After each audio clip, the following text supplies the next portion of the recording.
What do you do for work? I'm an adult ICU nurse Where is that? at Kapiolani Hospital. All right. Jumping right into it, Ms. Morris, I'm going to ask you about an incident from March 24th, 2025, around 10:20 a.m. Do you remember that incident? Yes. Where were you at that date and time? I was at the Poly Outlook about to do the Polypuka hike with a friend of mine. And who was the friend you were with? Her name is Sarah. And what trail were you guys hiking? The Polypuka Trail. Can you describe the Polypuka Trail? Yeah, it's pretty steep when you start. It's pretty wooded. You kind of get up to a clearing that has a ridge that kind of drops off. And if you keep going up, there's a little hole in the rock. It's the hole of the puka? Yes. Had you ever done the hike before March 24th, 2025? Yes, I have. About how many times? Maybe a handful. And you mentioned somebody named Sarah. Who is Sarah? Sarah's one of my friends. Where's she from? She's from Canada. All right. On that date, March 24th, 2025, did you make it all the way up to the puka? No, we did not. Okay. And then can you tell us a little bit about if there's any hazards to the trail? It can be pretty hazardous. Whenever you get up to the ridge, it's pretty narrow, and it has a sheer drop-off. Okay. Using town and windward side as directions, which side is the drop-off? The windward side. Okay. And what's on the town side? Kind of brushy. I've never tried to get down. It's not hard. All right. And just to be sure, is the Poly Lookout and the Polypuka Trail both on the island of Oahu? Yes. So what happened when you and Sarah started hiking up the trail? We were a couple minutes in, maybe midway between the start of the trail and kind of where the ridge is at, and we started hearing someone scream for help over and over again. And what was the person screaming? Just help me, help me, help me. Were you able to recognize the gender of the voice you heard? Yes, it was female. So you hear a woman's voice screaming, "Help, help me." What did you think? We thought somebody had fallen. It's not uncommon for someone to fall because of the ridge being so steep and narrow. How big is the cliff there? I don't have an exact number, but it's pretty far down. So when you and Sarah heard this screaming, what did you do? We quickly got to the top just because we were worried someone was in danger. And when you got to the top, can you describe the area you got to? Yeah, whenever we got to the top, we could immediately see kind of over into the valley, and that leads to the left, which is the little trail. And okay, so you get up to the ridge, up to this part of the trail. Do you see anybody up there? Yes, whenever we turned the corner to the left, we saw a man and a woman. Okay. What was the position of the woman? She was laying on her back. What was the position of the man? He was on top of her. Okay, when you first got there, did you see the man doing anything? Yes, he was hitting her with a rock. Can you describe the area of the trail where you saw the woman on her back and the man hitting her with the rock? So whenever you kind of turn the corner from like a little ridge section, there's like a little grassy area where you can kind of overlook into the valley. Okay. When we say overlook, what are we overlooking? Just a steep drop off into the windward side.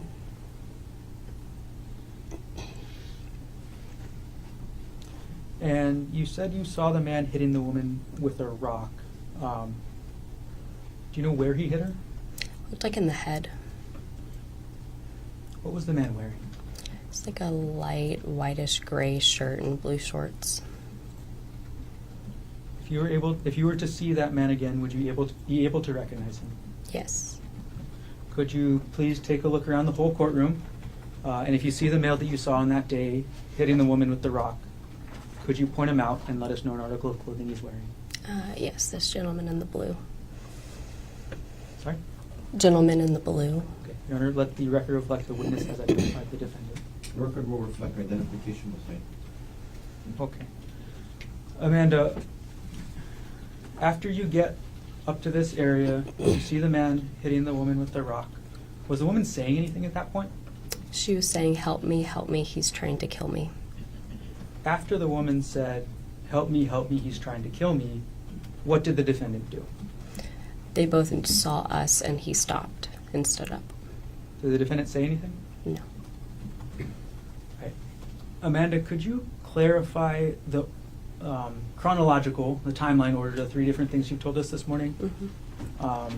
The three different things, hearing the woman say, he's trying to kill me, hearing the woman screaming, help me, and seeing the defendant hit a woman with a rock. Could you put that into order for us? Yes, so we were hiking up the trail. We heard her screaming, help me, help me. We got up to the top, and whenever we first saw them, he was hitting her, and they both noticed us, and she said, help me, he's trying to kill me. After the woman said, help me, he's trying to kill me, how did you and Sarah react? We started to take steps back just because we were pretty close to the edge, and we were afraid that something could happen to us and that we were in danger.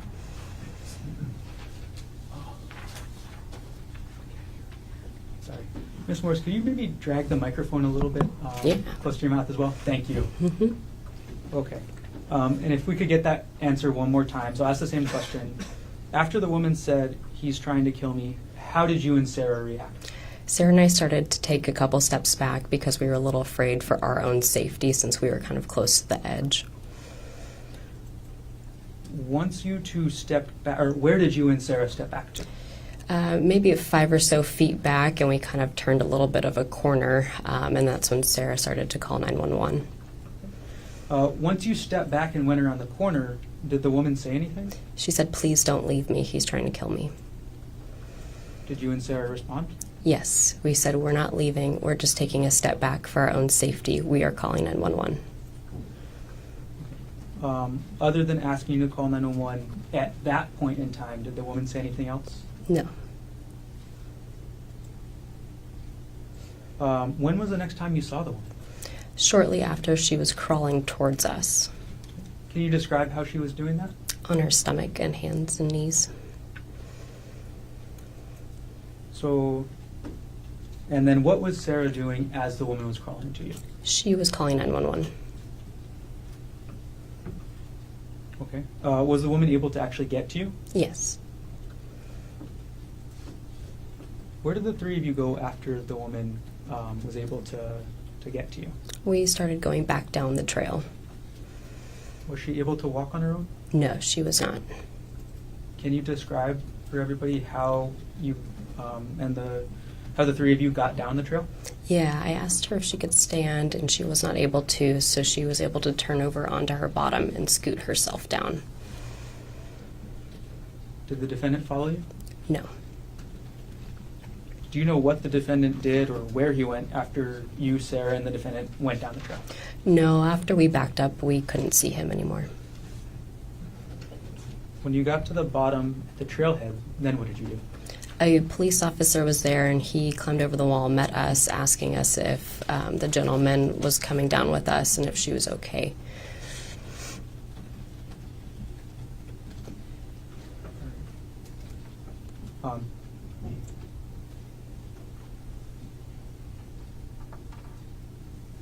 How far away were you from the defendant when you saw him up at the top of the trail? Maybe 10 or 15 feet. And were you able to get a good look at the woman? I was, but she was covered in blood. You say that, it's going to sound like a dumb question next.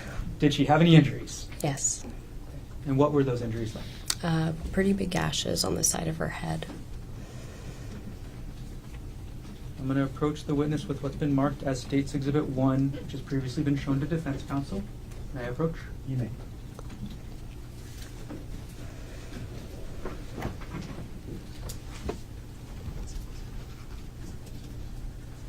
Ms. Morris, without showing the jury yet, do you recognize what I've just handed you? Yes. What is this? That is the injuries that we saw on the woman coming down from the mountain. Does this photo fairly and accurately depict the woman's injuries as you observed them on March 24th, 2025? Yes. At this point, the state moves to enter Exhibit 1 into evidence. Talking. No objection. Would have been marked for identification as State's Exhibit 1 is received into evidence. Your Honor, does the state have permission to publish? Granted.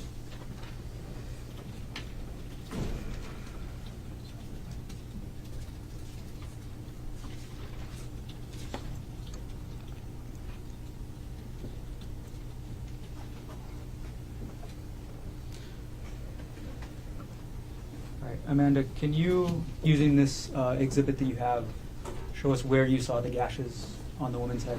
Yes, they're on the side right here. I'm sorry, if you could answer it into the microphone. Oh, I'm so sorry. They're on the side of her head right here. You can see them. Ms. Morris, whenever you step down, there is actually a pointer on the rail right behind the television. That might help. It's right up here. Oh, the side. Yes. These gashes. Thanks for pointing that out. Miss Morris, do you know this woman's name? Yes. Who's the woman shown here in Exhibit 1? Ariel. Ariel. Mm-hmm. Thank you. I have no further questions.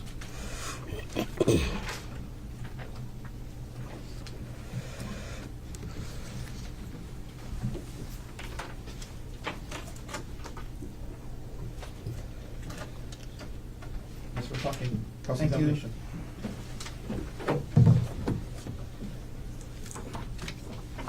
Good morning, Miss Morris. Good morning.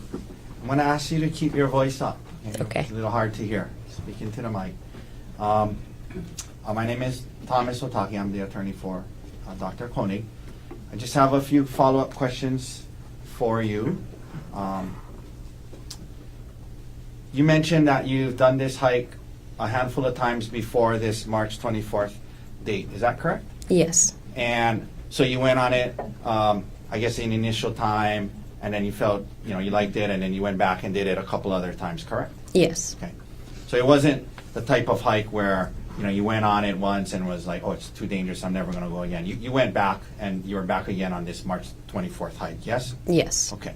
Now, because you've gone on this hike multiple times, you're familiar with the parking lot area, yes? Yes. And the hike trail shares a parking lot with the parking lot for the Pully Lookout, correct?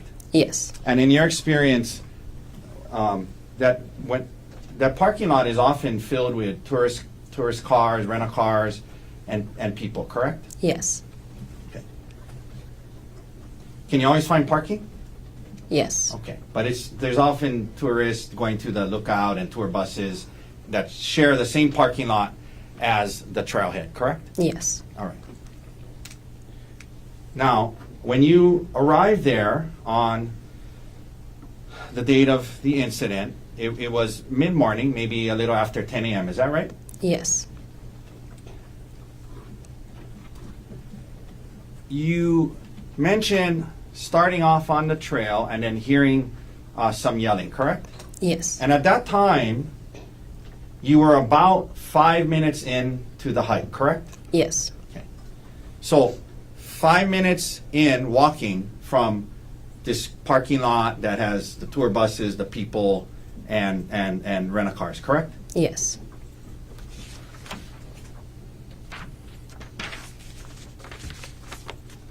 You mentioned the trail, it can be pretty narrow, hazardous, but there's places it's hazardous and there's places it's not as hazardous, correct? Yes. Okay. You said that you heard this yelling and you guys tried to get there quickly, yes? Yes. Because you thought somebody had fallen off a cliff, right? Yes. In other words, you didn't think at the time somebody was being attacked because they weren't yelling, help, help, he's hitting me, he's killing me. They just were yelling and you thought they had fallen off a cliff, correct? Yes. You guys get there quickly and your friend Sarah Bosch, how do you say her last name? Boschbaum? Brooksbaum? Brushbaum? Okay. We'll call her Sarah. So your friend Sarah is with you, yes? Yes. And she was kind of going up, when you guys heard it, you guys kind of quickly went up together, correct? Yes. And she was kind of like right by you when you guys got there, right? Yeah, she was right behind me. Right behind you, yes. You indicated that you see a man women on her back, a man on top, and you indicate you see him hitting her with a rock, but you only saw him hit her one time, correct? Yes.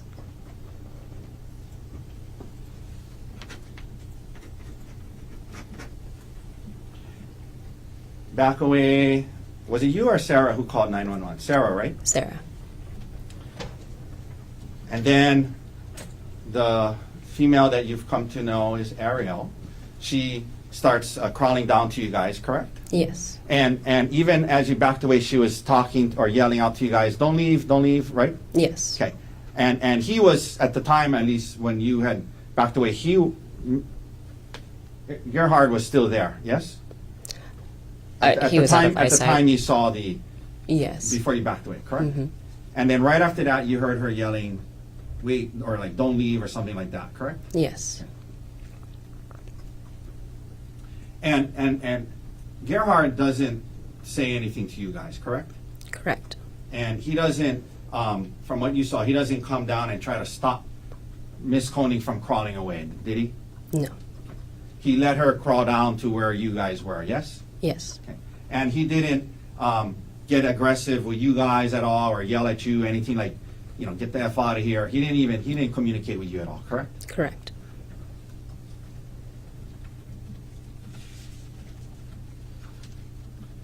And as she was crawling down to you, he doesn't come back and kick her or hit her with the rock again. He lets her get back to where you guys are, right? Or get to where you guys are, right? Yes.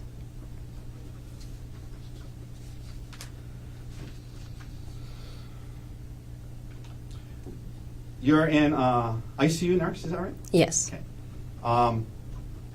During the time period you were assisting Miss Konig, she did not lose consciousness, correct? Correct.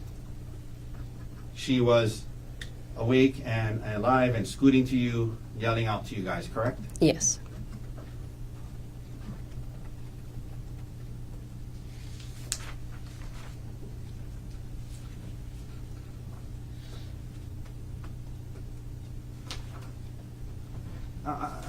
Initially, you indicated she could not walk, but when you guys got to the bottom by the trailhead, she stood up and walked towards the wall, correct? No, she scooted towards the wall and onto the wall, and we helped her down from the wall. Okay. Your Honor, I'd like to, Defense Exhibit 177 is a body cam video of one of the officers. If we would seeing the police officer's body cam videos of when the three of you guys were coming off the trailhead help you refresh your memory as to whether she stood up and walked down? Yes. Okay. Your Honor, I apologize. I wasn't able to have I wasn't able to show it to her ahead of time. Is there you stipulate to the showing the? Do you have it on a smaller player, like an iPad, We can, if we can take 1 sec. I apologize. or just on a computer or a laptop? Sure. Can we approach and show? Absolutely. Okay. And with no audio. Okay. Mr. Darcy is going to come show you the video. Okay. And just watch it to yourself, and then I'm going to ask you a question after when you're done.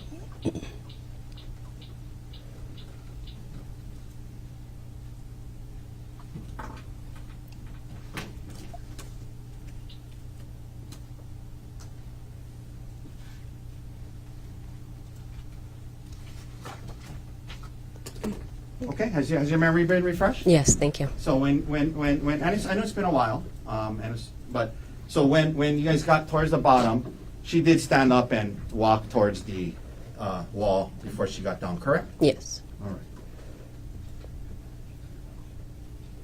right. And ma'am, you never saw any vials or syringes, correct? No. Well, I asked that the wrong way. Did you see any vials or syringes? No, I did not. And ma'am, you did not see how the incident started, correct? Correct. You did not see who started it, correct? Correct. You did not see the whole incident, correct? Yes. All right. Thank you for your time, Ms. Mars. Have a good day. Any redirect? Yes. Please.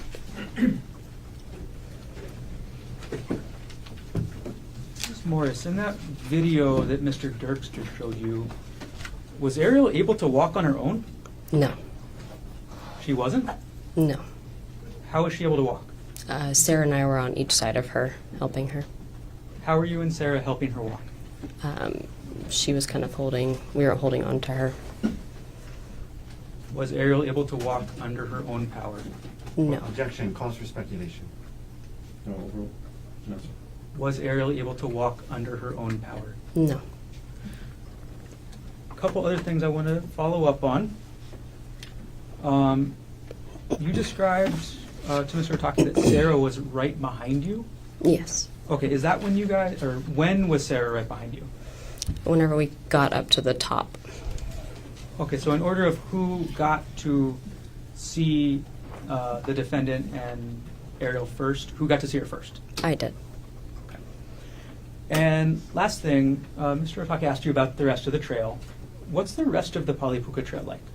It's Objection, vague as to the rest of it, huh? Sustained.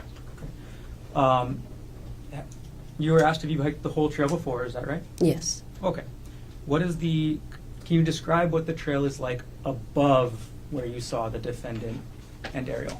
It's a pretty narrow ridge to get to the rest of the puka.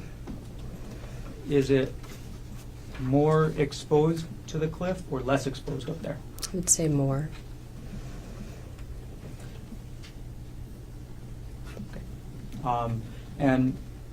Is it more dangerous or less dangerous the closer you get to the puka? More dangerous. Thank you. Very briefly, Your Honor. Okay. Okay, ma'am, you were asked about her walking. There was a time when you got to the bottom, you saw the video where she stood up and the two of you was side by side, and she was walking on her own legs as you guys were on the side of her, right? Correct? Yes. And you're an ICU nurse, right? Mm-hmm. You didn't, neither of you let her go and tried to let her walk on her own because you thought she might fall, right? Correct. Okay. So you didn't try, so you don't know if she could have walked on her own or not, correct? Correct. All right. Thank you. Ms. Morris. Thank you very much. Thank you. You can sit down. Watch that first step.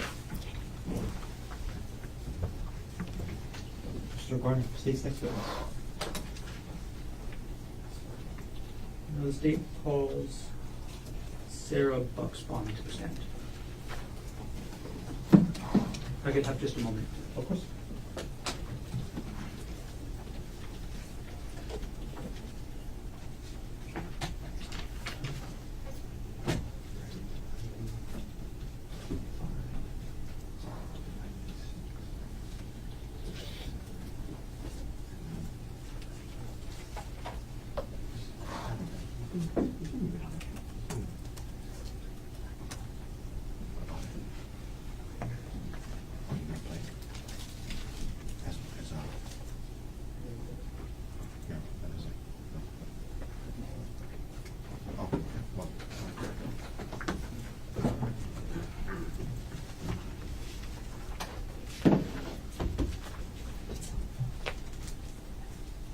What's that? Do you? Okay. This is gonna-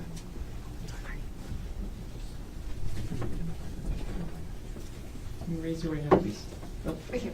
You do solemnly swear or affirm the testimony you're about to give will be the truth, the whole truth, and nothing but the truth? I do. Please, have a seat. Okay. Good morning. Good morning. First of all, before asking any other questions, can you pull the microphone as close to your face as possible? And as we go through the questions, can you speak into the microphone as much as possible? Okay. Okay. Can you please state your name? Sarah Bucksbaum. Right. Miss Sarah, where are you from? I'm from Vancouver, Canada.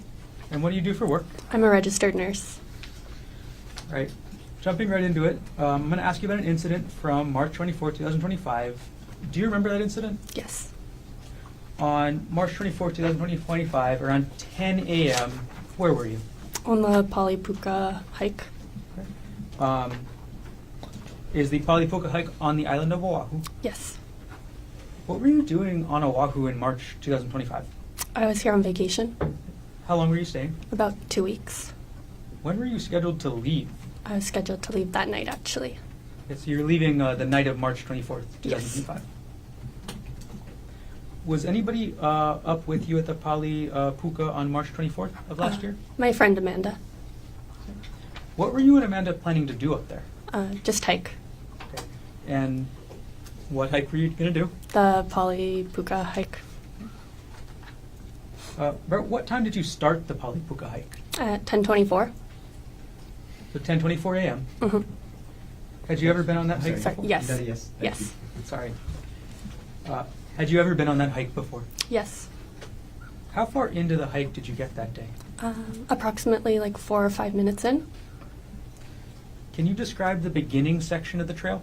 The beginning section is a bit of a bamboo forest where you're just uphill with dirt. And then once you're about 4-ish minutes in, you get to the clearing of the ridgeline. Got it. And what happened as you and Amanda were hiking up the trail? We started hearing a woman screaming for help. You said it was a woman screaming? Yeah, it was a woman desperately screaming for help. What was she screaming? Help, help, help. When you heard the woman screaming, help, help, help, what did you think?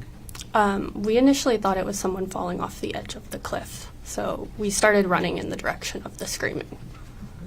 And once you heard the woman screaming, help, help, help, where did you go on the trail? Initially, we were still in that beginning part, so we went up, and then we hit the ridgeline, and then we went a little bit along the ridgeline and came across like a corner, and then that's when we saw the defendant. Okay. So can you describe, first of all, what you saw when you turned that corner on the ridgeline? We saw a man, which was unexpected because we had been hearing a woman screaming, and stopped. What position was the man in? He was facing the ridge, sort of standing but crouched a bit. Did you see anybody else there initially? Initially, I didn't. Okay. Did you see anybody else there eventually? Yes. Who else did you see? I saw Ariel. What position was Ariel in? When I saw her, she was on her stomach crawling towards us. Now, how close was the man to the edge? Fairly close. Okay. And what was over the edge of the trail? Nothing. It's just ridge and then drop down. Got it. Okay, so a drop. Yeah, a big drop. Did the man have anything in his hands? He had a rock. If you were to see the man again, would you be able to recognize him? Yes. If he's in the courtroom today, could you point him out and let us know an article of clothing he's wearing? He's wearing the blue shirt. Okay. And Your Honor, may the record reflect the witness has identified the defendant. Record will reflect identification was made.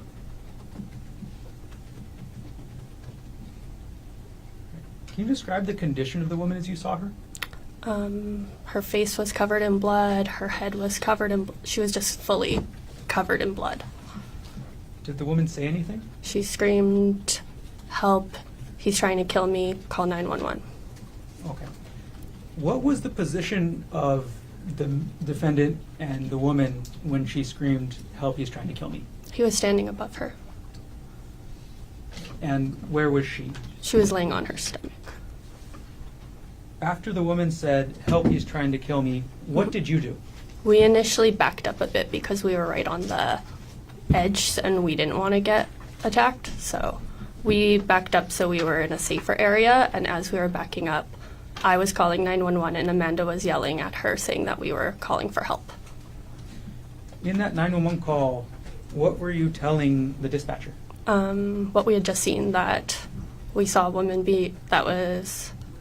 said that she was being attacked. I'm sorry, Sorry. Sarah. I think I asked you that question.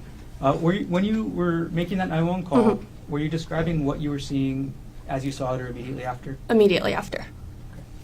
I'm going to approach now with this one marked as State's Exhibit 3, previously provided to defense counsel.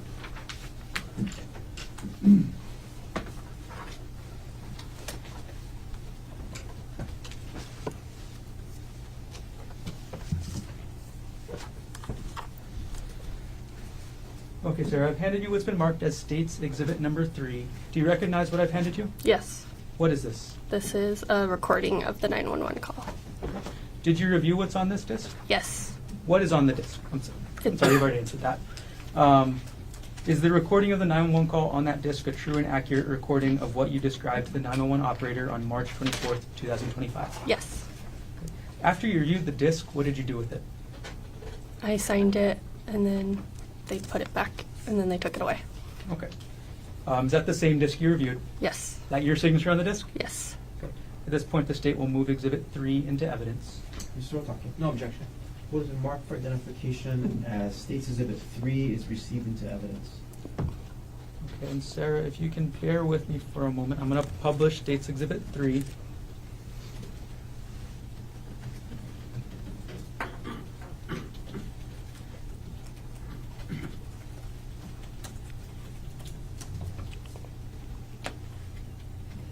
And ladies and Get off gentlemen, you. Sorry. go ahead, publish. Okay. Hi, someone's currently being attacked on the top of Polypuka. Where? There's a man trying to kill her. She's blood all over her face. Where is this at? Polypuka, the hike at the lookout. Okay, so Poly on the top of lookout. She's on the Polypuka hike, and he's currently attacking her. Okay, where, how far is the hike? Or is it the entrance? Where? We're probably like 5 minutes into the hike. Really quick in. Okay, what are you seeing? We heard her screaming, help, help, help me, and then we saw a man over her, and then she crawled out with blood over her face, saying that he's trying to kill her, and Does she know him? I don't know. Okay, where is he at? What is he wearing? He was in a t-shirt, white, he had brownish, sort of curly hair. Asian, Caucasian, Hawaiian? White. White guy? Yeah, white guy. Okay. And then what kind of shirt? T-shirt, maybe. I'm sorry, shorts. Pardon? What kind of shorts? I didn't see. He's wearing short stuff. Okay, and then did he walk away from her? No, he was not. We walked away because we didn't want him to attack us. Okay, so he's still there. Yeah. They were both hiking. And was she Caucasian? What is she wearing? It was hard to say. She was covered in blood and she was crawling. Okay, and then, so she's 5 minutes into... The man is here. The girl is here. She's wearing a purple tank top. She's okay. She's covered in blood. She's near us, though. Does she have a weapon? Did he have a weapon? He didn't have a weapon. Okay. It's a rock. He was sitting on a rock. Okay. Is this the Poly lookout? Is that the one on the town side going towards... Or is it on the Kailua side? The Poly lookout? We need an ambulance, but it's on the town side. There was an accident. The police are actually really close to the entrance because there was an accident. Okay, that helps me. Okay, and then what is your name? Sarah. Sarah. Okay, we'll send somebody out there just to go for the officer and the ambulance. We'll definitely need an ambulance. Okay. Thank you. Thank you. Are you okay?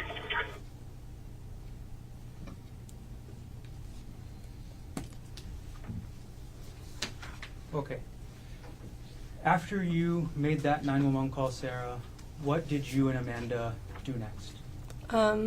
We hiked down with Ariel. Can you describe for us what it was like hiking down that trail with Ariel? She wasn't able to walk, so she scooted down on her bum. Initially, she was behind us. At one point, she asked if she could just be in the middle because she wasn't sure if he was going to come back and attack her. So Amanda was in the front, Ariel was in the middle, I was at the end, and I was just looking around to see if he was going to come back or not. Were you able to successfully get down to the bottom of the trail? Yes. Did the defendant follow you at all? No.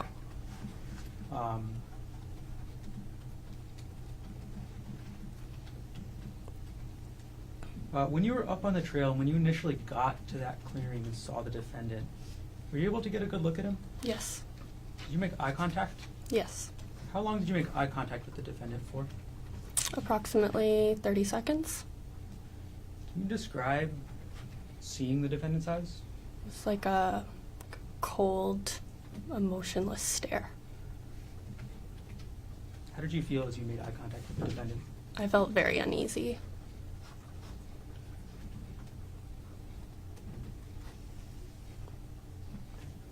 Thank you very much. Thanks. No further questions.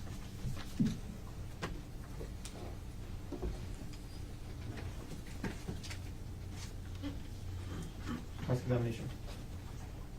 Good morning, Miss Bushbaum. Hi. You indicated 30 seconds, cold stare, looking into his eyes for 30 seconds, uneasy feeling you had, correct? Yes. Good look at him, yes? Yes. Okay. Isn't it true later that same day when the detective showed you a photo lineup that you initially picked the wrong person out of the photo lineup? That was the next day. Oh, I'm sorry. Okay, I apologize. The next day, you yes. picked the wrong person out of the photo lineup initially, correct? Initially, because That's just my question. Yeah. Okay? Did you pick the wrong person out of the photo lineup initially? yes. And then when the detective said, keep going, then you said, oh, wait, that's him later, correct? When I saw his eyes, yes. Yeah. Well, number two who you picked, you saw the eyes, correct? They had stated that it could be like an older photo of him and he could look different. I'm just asking you, when you looked at photo number 2 and said that was the person, you could see that person's eyes in the photo, yes? Yes. Okay, ma'am, you live in Canada? Yes. All right. The prosecutors flew you in to testify today, yes? Yes. And this was not the first time doing this hike, was it? No. And you had gone on the hike before, correct? Correct. And you felt the hike was safe enough for you and your friend to go again, yes? Correct.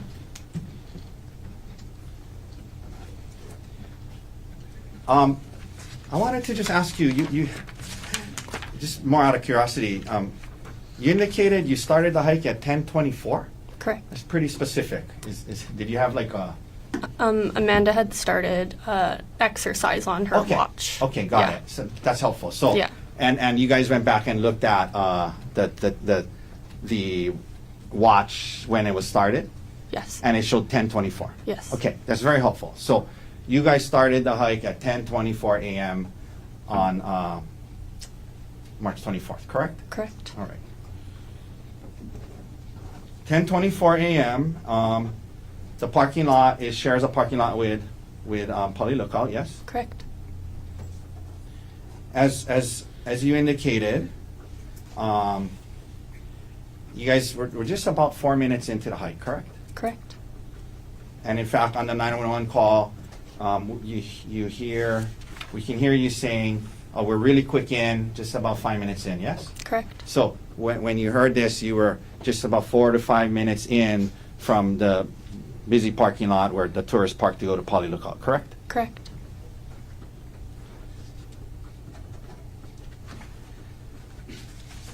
You heard the yelling, you ran towards it quickly, and when you show up, you said your friend was in front of you, Correct. but you were right behind her, yes? Yes. Okay.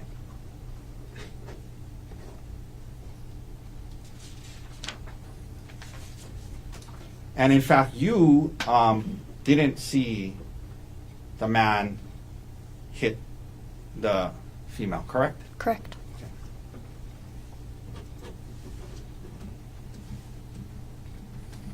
Back away, and you called 911, yes? Correct. That was your voice on it? Correct. Okay.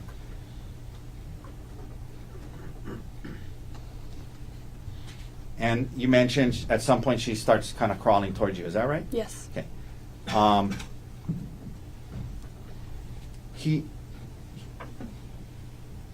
When you guys backed away and she was crawling towards you, the man that you saw, he didn't continue to, he didn't run after or attack the lady at that point, correct? No. Correct. And he wasn't aggressive towards you in any way? Correct. And from when you were interacting with the female, she did not lose consciousness, correct? Correct.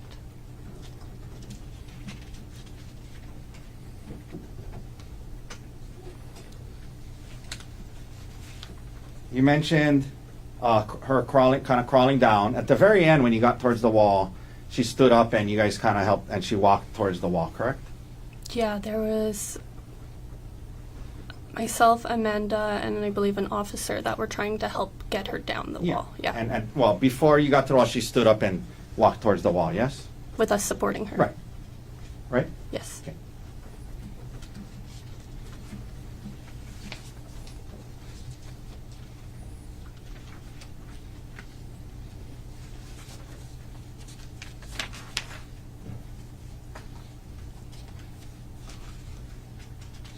And you did not get a good look at the rock that was in his hand, correct? No, probably saw it briefly. Okay.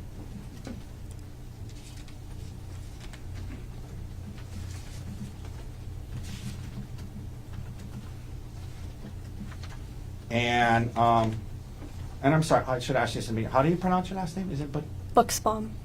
Buxbaum? Buxbaum? Buxbaum, yeah. Miss Buxbaum, you did not see how the incident started, correct? Correct. And you did not see who started the incident, correct? Correct. Okay. And you did not, by the time you got there, you didn't even see anybody hit anybody, correct? Correct. Okay. And you never saw a vial or a syringe, correct? Correct. Okay, thank you, ma'am. Yeah. Okay. Safe travels. Any redirect? Yes.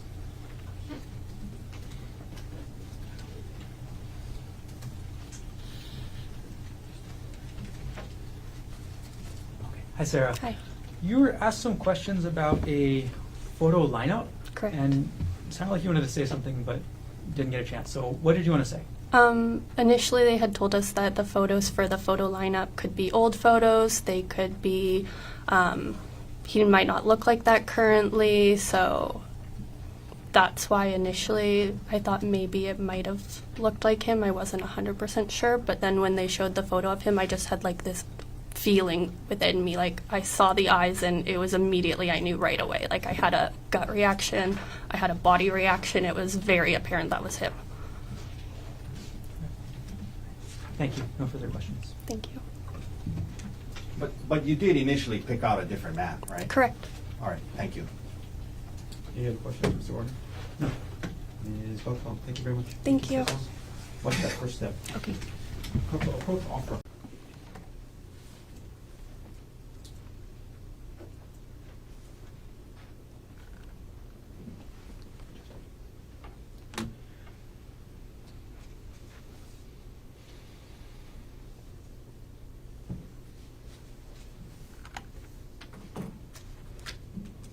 Okay, Corporal, what are we seeing right at the start of this camera? This is me driving to the scene. Okay. I'm going to fast forward a little bit until you get there. So fast forwarding to timestamp on the video of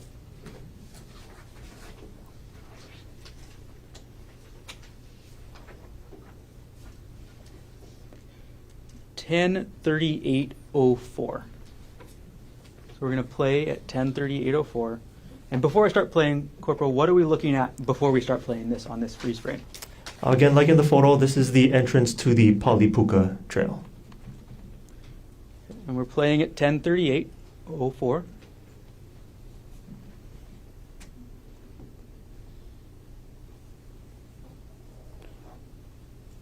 We're pausing at 10:38:16. Corporal, what are you doing in this part of the clip? I'm putting on some protective latex gloves. Why are you doing that? Just because of the call that came in, an assault, I might have to go hands-on with somebody, and I prefer to keep my hands as clean as possible. What does going hands-on mean? Just because they're an assault, it could be a suspect. I don't know if they're violent or not, so if I have to place my hands on them to detain them, I'd rather have my hands protected. You mean physically place your hands on a person? Correct. Okay. We're going to play at 10:38:16.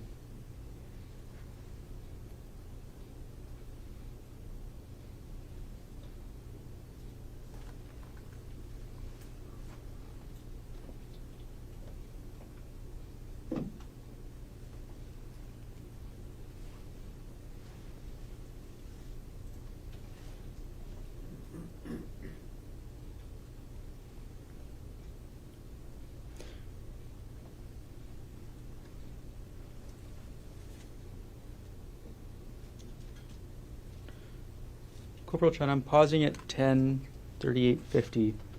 What are you doing waiting? I'm trying to see if there's any other backup come in, if I can hear anything inside the trail, see if the suspect is around, just trying to not to just rush into the situation. Got it. Okay, playing at 10:38:50.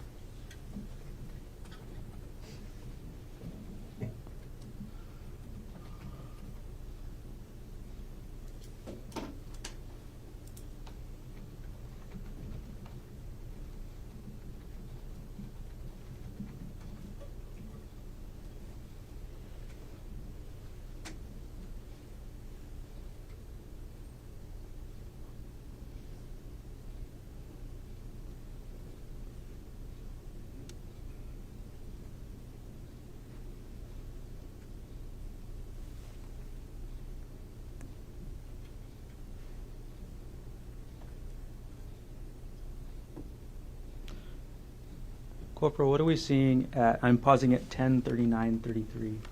What are we seeing in this portion of the clip? We're seeing the reporting person on the left, that's Sarah Bushbaum, the complainant, the Arielle Konig in the middle, and then the other witness, Amanda Morris, heading down the trail. I'm going to play at 10:39:33.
Corporal, I'm pausing at 10:40:54. What are you doing at this point?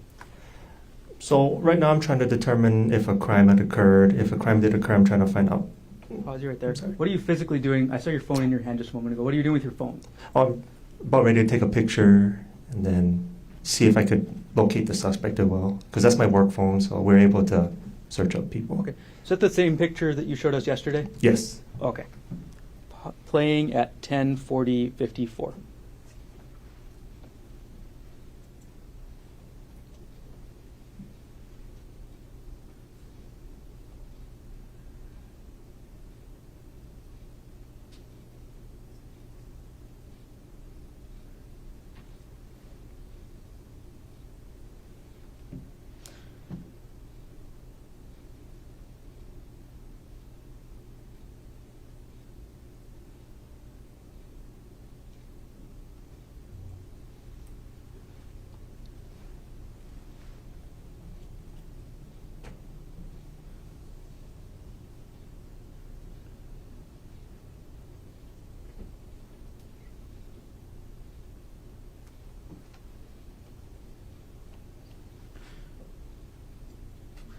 Okay, Corporal, I'm pausing at 10:41:45. Is it fair to say you see you kind of crouched down towards the ground at this point? Yes.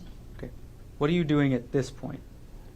I'm trying to get any details on the suspect, what he was wearing, his description, so I can put it out over the radio. Okay. Okay, Corporal, I'm going to scoot ahead a little bit in time with the body cam. So now I'm scrolling ahead.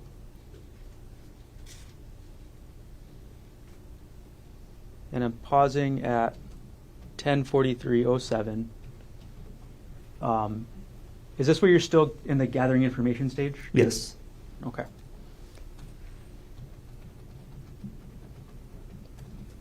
I'm going to play at 10:43:07.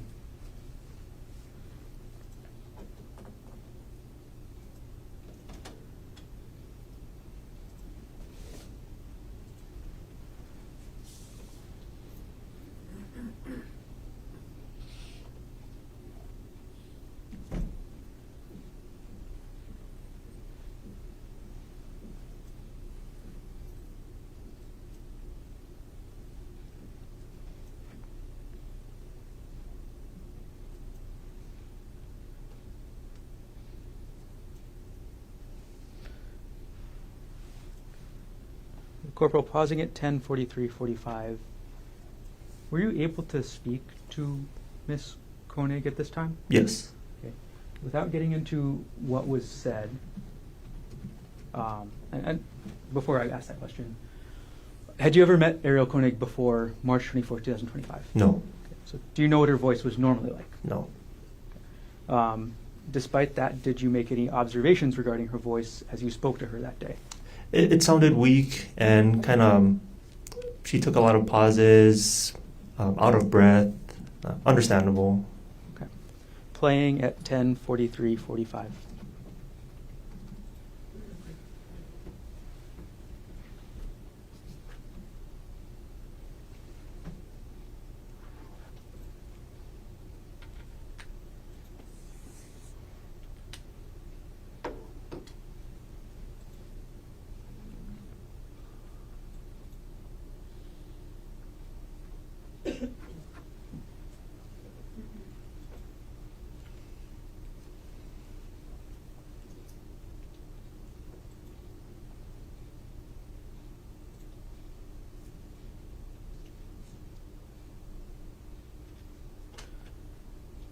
All right, now I'm pausing the video at 10:44:28. Corporal Chun, did you eventually go up the trail that day? Yes. Okay, I'm going to scoot forward ahead in your body-worn camera just a little bit to where you enter the trail.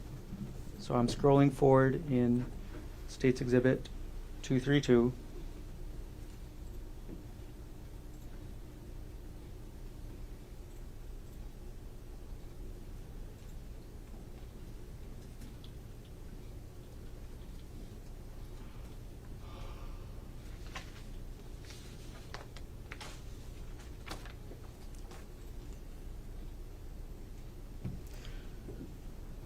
All right, and starting to play at 10:50:07, times down.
Sorry, Corporal Chun, I'm going to pause here at 10:51:39.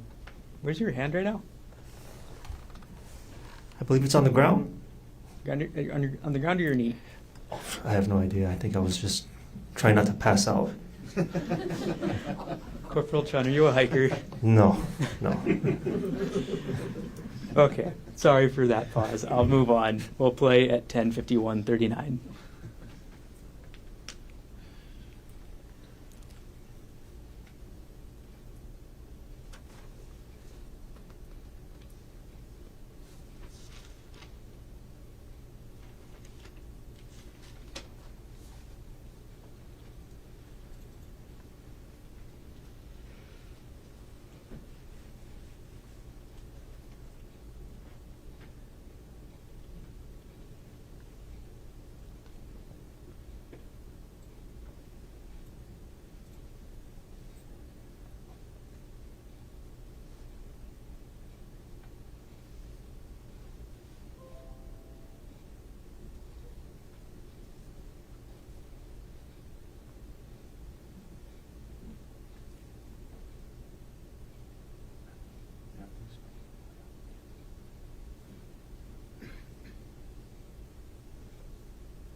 Corporal Chun, I'm pausing now at 10:53:24.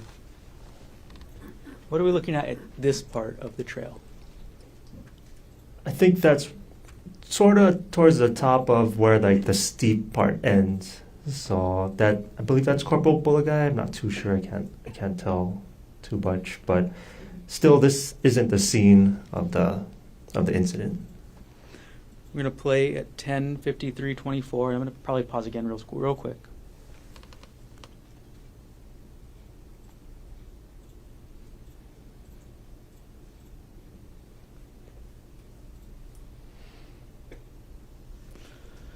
Okay, Corporal Chun. On the right side of the screen, what do you see? On the far right. I see a sheer fall. Okay. Do you know how tall the drop is? No, not 100% sure, but it's very, very far. And what were the wind conditions like that day? They're pretty windy. Usually over there, it's kind of windy.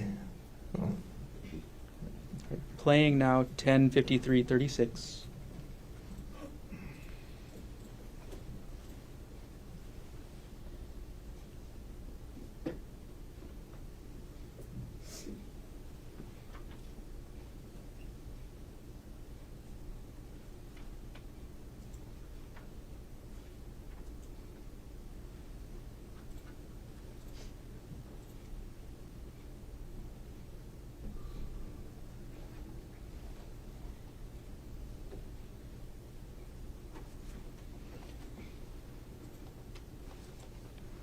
All right, now I'm going to go back just a couple frames here, Corporal. So I'm going to rewind 10 seconds and I'm going to play again. So we're starting again at 10:53:57.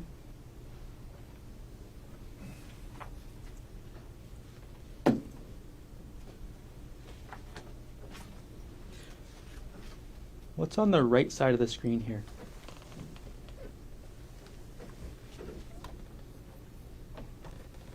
Just more, just another cliff. Yeah, we're still on the edge of the cliff, that's why. Okay. Playing at 10:54:06.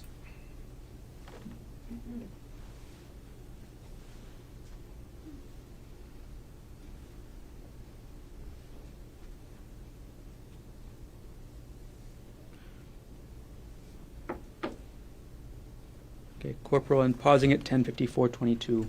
What do you see on the screen here? It looks like an article of clothing that Corporal Wu found on the trail. Okay. Right, I'm going to take the video off of the screen for now.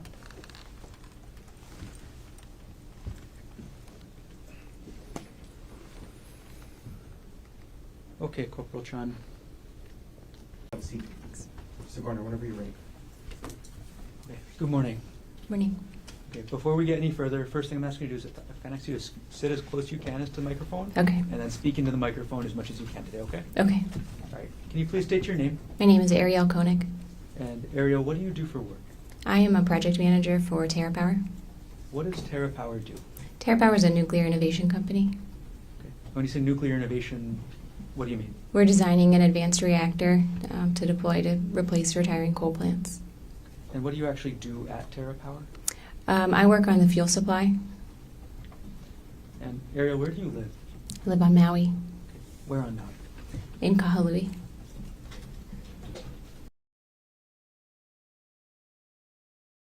Who do you live with?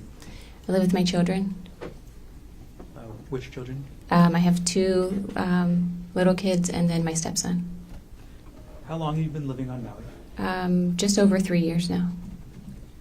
Ariel, are you currently married? Yes, I am. Who are you currently married to? Gerhardt Konig. As of March 24th, 2025, how long had you been married to Gerhardt Konig? About 6.5 years. Okay, as of that date, 1 year ago today, how long had you been in a relationship with him? Would have been about 9 years then. When did you first meet Gerhardt Konig? We met in the spring of 2016. And you mentioned you have some children. Do you have any children with Gerhardt? Yes, I have 2 children with Gerhardt. How old are those children? They are 5 and 3. If you were to see Gerhardt again, would you recognize him? Yes. Could you stipulate to identification, Your Honor? Okay. Stipulation accepted. The record will reflect that there is identification by Mrs. Konig. Okay. I'll skip ahead a little bit. Ariel, I'm going to ask you about an incident from March 24th, 2025, around 10 o'clock a.m. Do you remember that incident? Yes, I do. Where were you going that morning? Gerhardt and I were going to a hike on the Palipuka Trail. And so, where is that hike again? The Palipuka Trail? Is that on the island of Oahu? Yes, it is. Why were you and the defendant on the island of Oahu on March 24th, 2025? We came to Oahu to celebrate my birthday. And when is your birthday? My birthday is March 24th. Okay. When did you actually arrive on Oahu? We got here March 23rd, the day before, And when were you scheduled to leave? on the 25th. And you said March 24th was your birthday. I'm going to approach now what's been marked as State's Exhibit 133, previously shown to defense counsel. 133. That's the defense. State 133. May I approach, Your Honor? Yes. Okay, Ariel, I've just handed you what's been marked as State's Exhibit 133. Do you recognize what I've just handed you? Yes, I do. Okay. What is this? This is a birthday card that Gerhardt gave me last year. And when did the defendant give you that birthday card? It was in the morning. We were at our hotel getting ready to leave for breakfast and then for the hike, and gave me a present and this card. Does this photograph fairly and accurately depict the birthday card the defendant gave you on March 24th, 2025? Yes, it does. Okay. At this point, the state will move State's Exhibit 133 into evidence. Mr. Otake. No objection. What has been marked for identification as State's Exhibit 133 is received into evidence. I'm going to publish now what's been marked as State's Exhibit 133.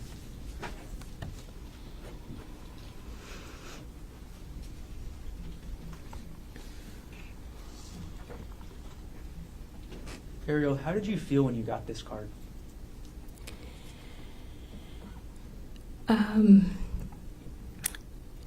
Hopeful. I was I teared up when I read it. I thought it was really sweet. And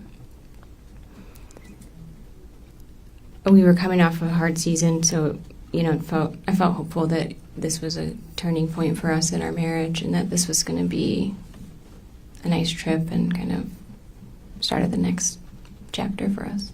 Okay. I'll come back to what you just mentioned there a little bit later. Sure. But could you walk us, and I'm going to take down State's Exhibit 133, and I'm going to retrieve it from you now. Could we have it read to the jury, at least publish it in a way where they can see it? They'll get it when they deliberate. Well, It's up to the state to publish the exhibit as they wish. Okay. I'm going to retrieve the exhibit from you, Ariel. I'm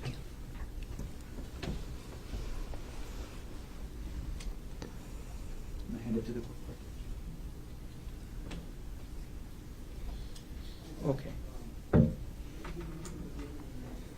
All right, Ariel, you got the birthday card in the morning, you said, and then you were late around 10 a.m. on this hike. Can you describe how you got to the Palipuka hike? We had a rental car, so we drove. Okay. Who drove? Gerhardt drove. And who planned the hike? Gerhardt planned the hike.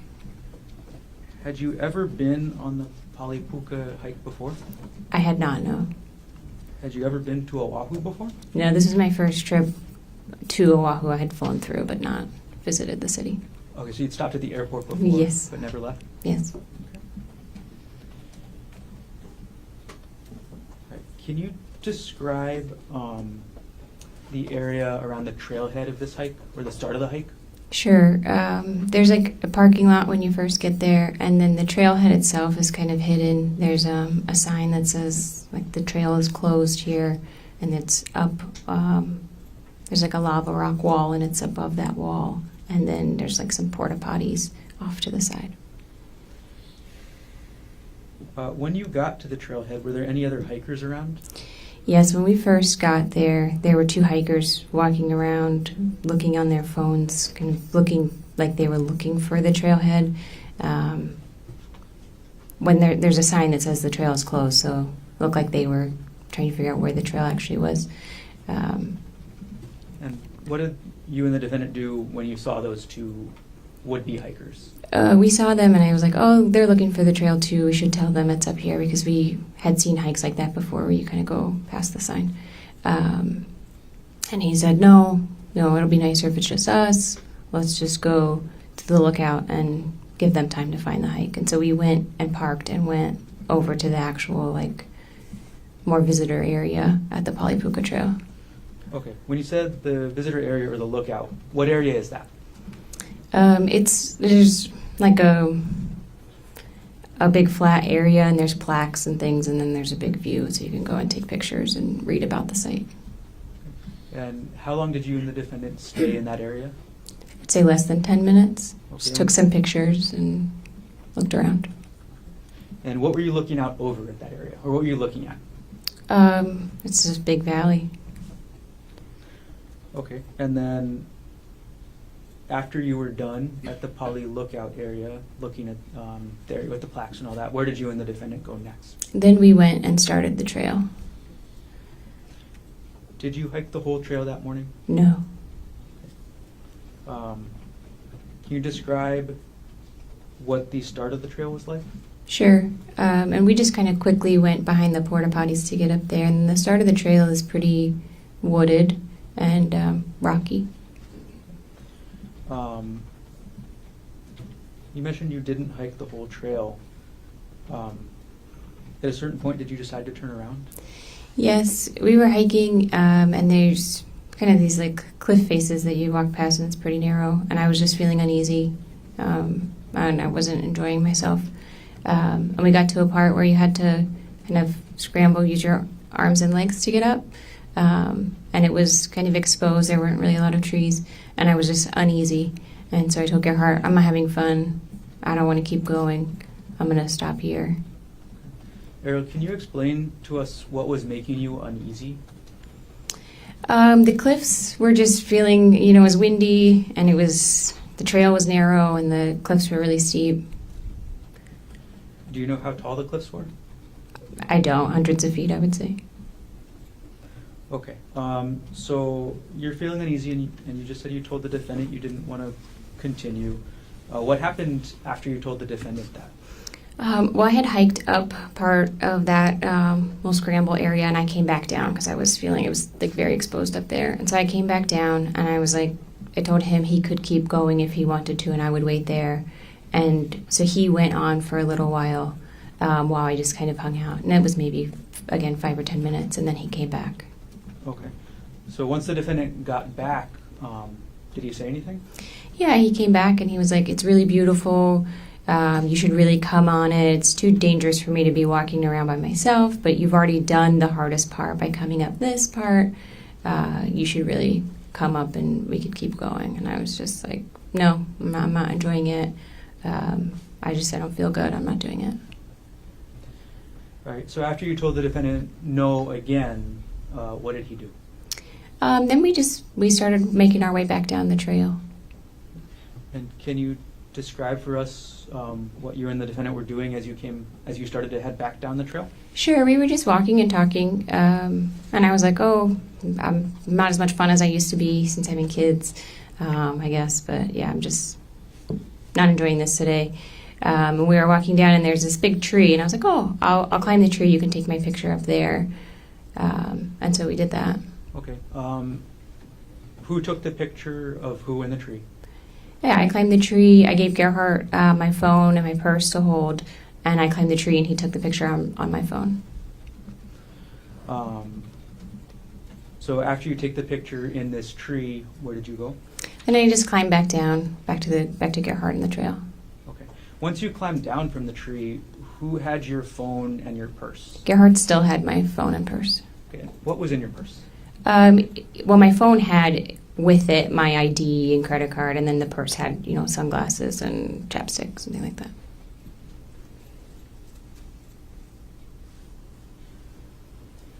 Okay.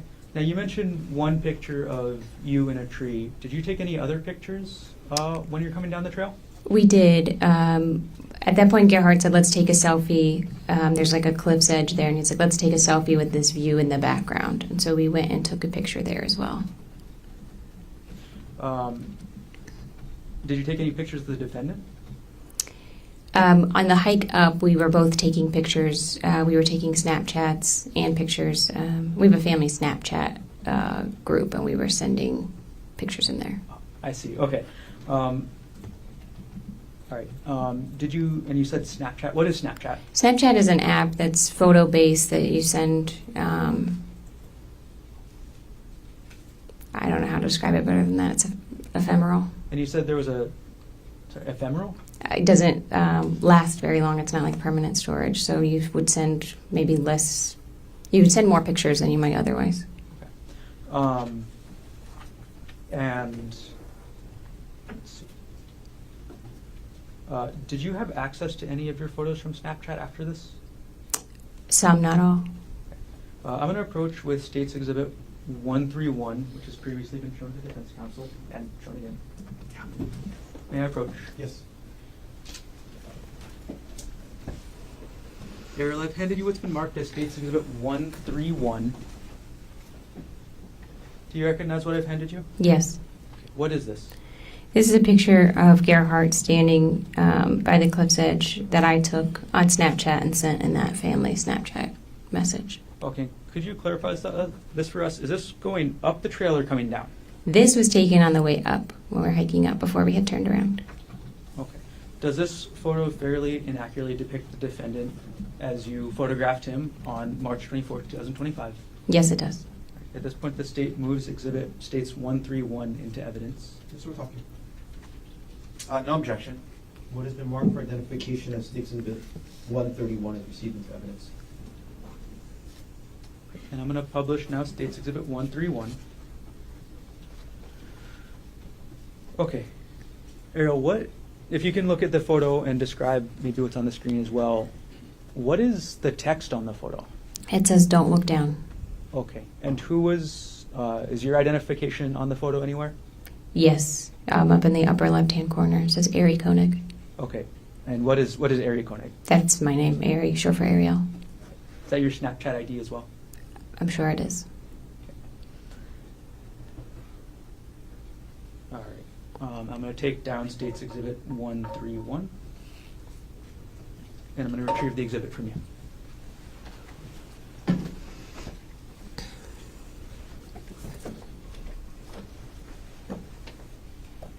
then hand it over. Ariel, why did you say don't look down there? It's a very steep cliff behind him. Okay, I want to fast forward in time a little bit to the photos you mentioned later. Sure. So did you take any other photos on the way down? Yes, right at that cliff. When I had come out of the tree and when we had walked to that cliff area, Gerhardt said, let's take a selfie with this as the backdrop. So we would be standing with our backs to the cliff, taking a photo. Before you took that selfie, or before the defendant asked to take that selfie, did you notice anything about the defendant's attention? Yes, he was very aware of where I was, where my feet were, where he was, and where the trail was. I felt like he was often looking at my feet and just very spatially aware of where I was on the trail. Did you ever take that selfie? We did. It wasn't quite as close to the edge as he wanted. I was standing from that photo. You can see there's a pine tree, and I was holding onto a branch of that because I was just uneasy that close to the edge. And we did take a selfie, but I held onto that tree. Okay. Do you still have access to that selfie? I don't. What happened after you took the selfie while you were holding onto the tree? I just asked him to move down the trail a little bit so that I could get past without having to go near the cliff. And then how did the defendant react to that? He was a little like, okay, and then he moved a few paces away. Okay. So after the defendant moved down the trail a few paces away, what did you do? Then I walked to him, so he was then facing me and the cliff, and I walked up to him. And again, everything was normal. I walked up and just kind of like brushed my hands against his shoulders, like kind of like a little hug. Okay. As you had your hands against his shoulders, where was the defendant facing? He was facing the cliff, facing me. My back was to the cliff, and he's facing me and the cliff. And how far behind you was the cliff? Feet, 10 or less. Excuse me, I couldn't hear that. 10 or less feet. All right. So, okay. After this happens, after you get to where the defendant is on the trail, what happened next? When I walk up to him, then he grabbed me really forcefully by my upper arms, and he said, "I'm so sick of this shit. Get back over there." And he starts pushing me back towards the cliff. While the defendant was grabbing you and pushing you, what did you do? I was surprised. It felt almost like he was kidding at first, and I was like, "What are you doing?" But he had grabbed me really hard and was moving me. So we kind of wrestled a little bit, and I threw myself onto the ground because there's a lot of trees and shrubs there so that I could hold on. As you threw yourself to the ground, how did the defendant respond? Well, he got on top of me, and he was kind of trying to pull me, and we're wrestling, and he ended up straddling me, so he had his legs on either side, kind of across my waist. On March 24, 2025, how tall were you? About 5'6". And how much did you weigh on that day? About 145 pounds. Okay. And on that date, how tall was the defendant? About 5'10". And how much did he weigh? Maybe 165 pounds. Okay. And then you said straddling. Can you describe what that looked like for us? Sure. I am laying on my back, and he's on top of me with kind of like one leg on either side across my waist, facing me. Once the defendant was on top of you, what did he do next? So he was first trying to pull me, try to get me closer to the cliff. And again, I could kind of hold on to the roots and stuff that were around us. And then he had a backpack that he was hiking with. And he, like I said, he's on top of me. And he had a syringe in his hand. And he says, "Hold still." And I see the syringe, and I just kind of like bat it away from us both. Okay. When you first saw that syringe in his hand, did you actually see where it came from? I didn't see where it came from, no.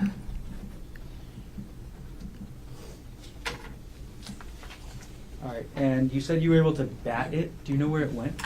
It just fell on the ground sort of near us. It would have been to my left because I could still kind of see it in my periphery as I was trying to make sure it wasn't going to get grabbed again. And then could you describe what you remember about the syringe, what it looked like? Sure. It was a clear syringe with a blue piece, maybe blue plunger, I guess is what that's called. Once you were able to bat the syringe away onto the ground, what did the defendant do next? So he had taken his backpack off, and it was on the ground to his left, so kind of to the right side of my body here. And he was digging in that with his left hand, and then kind of holding me down with his right hand. And I'm screaming, and I'm saying, "What are you doing? Get off me." And he's saying, like, "You're done. I'm so sick of your so done with you." And I'm trying to kind of protect myself and get out of there. But also he's gripping his hand closed really hard. And there's a vial in his hand, so I was trying to pry his hand open so I could grab that vial out. Okay. Which hand did you see the vial in? The vial was in his right hand. Okay. And did you actually get to see the entire vial? No. Okay. What part of it did you see? I could see pieces of it because I'm trying to like pry his fingers off of it so that I can grab it and throw it. Were you able to open his hand that was holding the vial? Not enough to get the vial away. All right. You mentioned the defendant was saying some things. Can you tell us what you remember he said as he was on top of you? Yeah. I'm screaming, and he's telling me, "Shut up. Nobody's going to hear you out here. Nobody's coming to save you. And I'm saying, like, you can't do this. Everyone knows we're on a hike.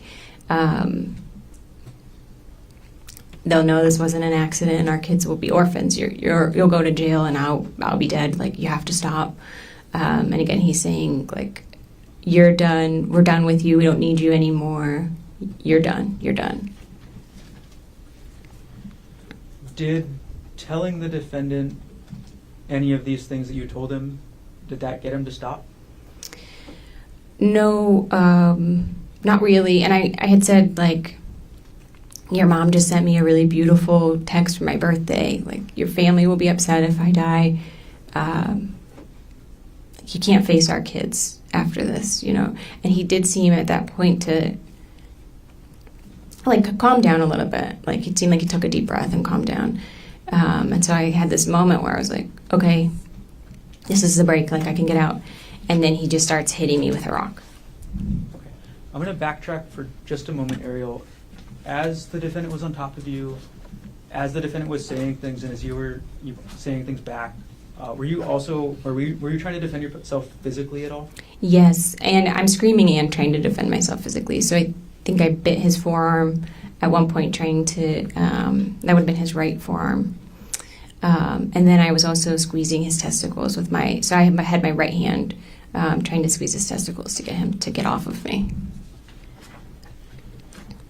Okay. And was that, when you were doing those things, was that before or after he calmed down, as you just said? That was before he calmed down. Okay. So what happened, you said, after the defendant calmed down? Oh, well, it felt like he calmed down because it looked like he took a deep breath. And again, I was screaming, and so he's covering my mouth and stuff. And then we had this moment of, like, it seems like he takes a deep breath. And then he just starts hitting my face and my head with a rock. Did you see where the defendant got the rock from? I didn't see where he got it from, but, like, spatially, he was, like, reaching up around this area of my head. So my impression was that there was a rock on the ground near my head that he was able to grab. Were you just holding your hand around the left side of your head? Yes, sorry. When the defendant was hitting you with the rock, did you say anything? I just started screaming because in my mind, he was trying to knock me unconscious to get to be able to drag me over the edge. So I just was screaming then as much as I could. Did the defendant respond to what you were screaming? No. Did anybody other than the defendant respond to what you were screaming? Yes. So I'm screaming, and I do think I was saying something like, please help. He's trying to kill me. You know, I'm hoping somebody can kind of hear that. And I, at some point, hear a woman's voice say, we're here, we're calling 911. We're here, we're calling 911. Okay. So after you hear that woman's voice, what happens? He just kind of like, Gerhardt just kind of froze and knelt back away from me. And I just crawled away really slowly. And again, he seemed just like frozen. And then I was yelling to the voices I heard, are you still there? Are you still there? Don't leave me. And I couldn't hear anybody calling anything back. So I just kept crab walking away. Like I'm on my butt, kind of like scooting. And I just kept going and got to like a lower part of the trail. And the women were down there, and one of them was on the phone with emergency personnel. As you crab walked away, did the defendant follow you? No. So as you crab walked away, did you see what the defendant did? He just, like I said, he seemed frozen. He just kind of stood up and was staring. And then I didn't see where he went after that. He didn't follow me when I went down to those women. What happened when you got to the two women? When I got to them, we were just trying to figure out how to get out of there as quickly as we could.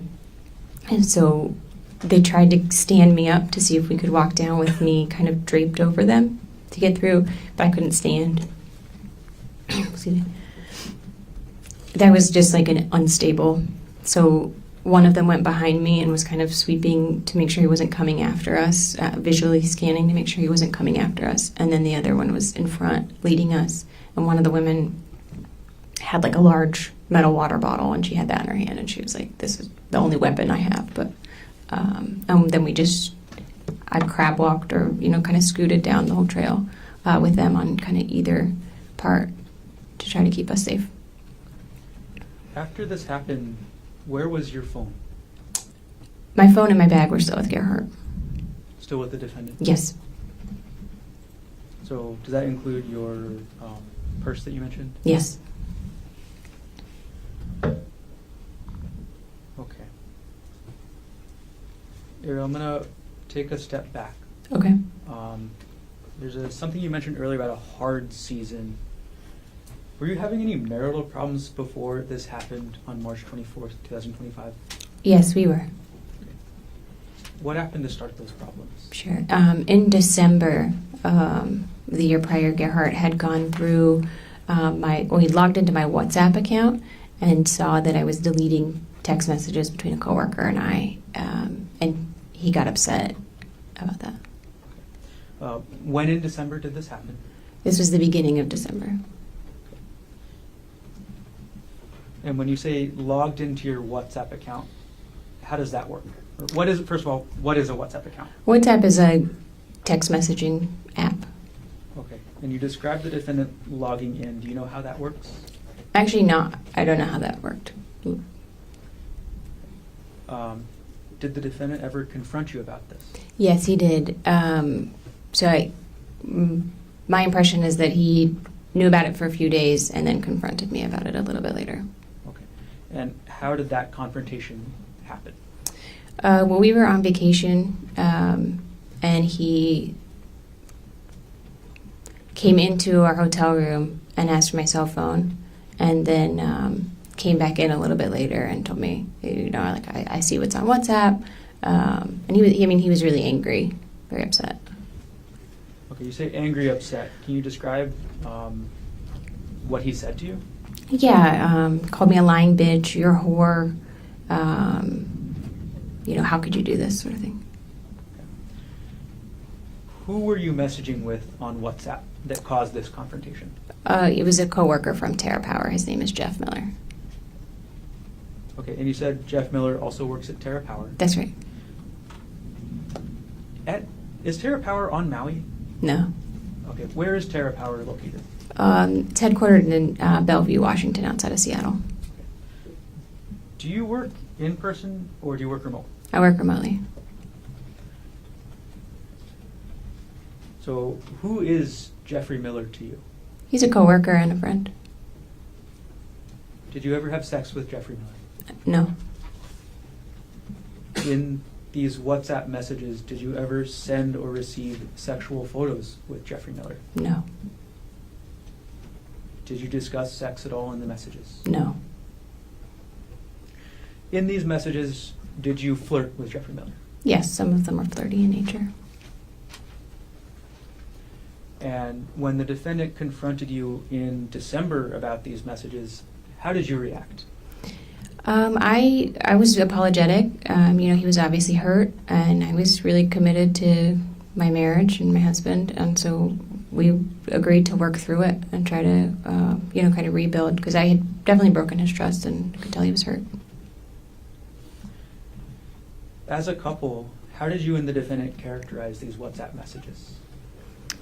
It felt like an affair to him, so we called it an emotional affair. Did you say emotional affair? Emotional affair is the word, yeah.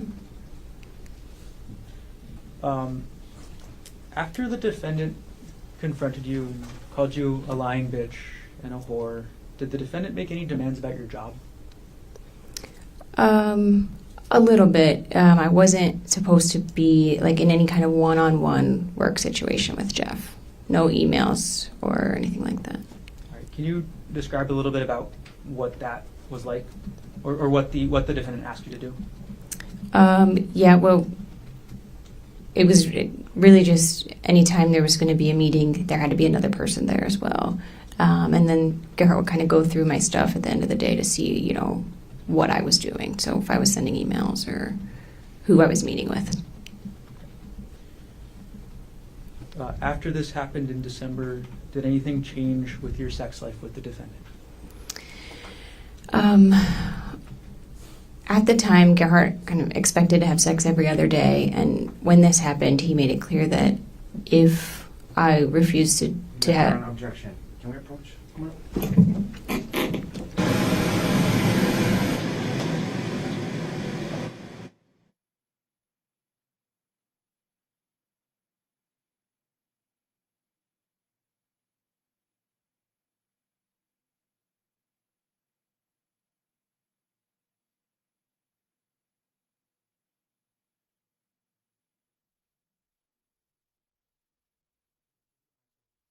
Gentlemen, Ms.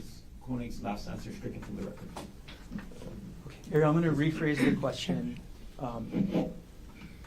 How often did the defendant demand to have sex in December after this emotional affair came out? Every other day. When did you actually last have sex with the defendant? December 24th that year. December 24th of 2024. That's right.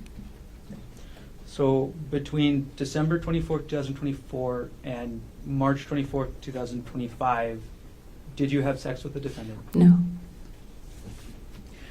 In those months, December through March, did you and the defendant work on your relationship? We did a lot of work on our relationship. Yeah, we both were doing individual and couples therapy.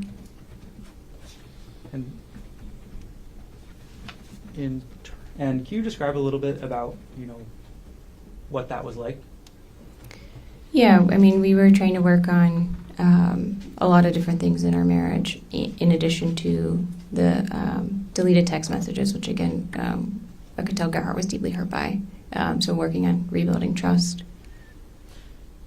In terms of non-sexual intimacy, did anything change in that with regards to your relationship with the defendant after this all came out in December? A little bit, yes. And in that, Gerhardt really wanted a lot of touch, physical touch. So there was a lot of cuddling and stuff like that. And any refusal of that would be, kind of me withdrawing. Okay. When you didn't want to cuddle, what types of things would the defendant talk to you about? Then that would be a lot of questions. How could you do this to us? It would kind of bring up the WhatsApp messages back to the surface.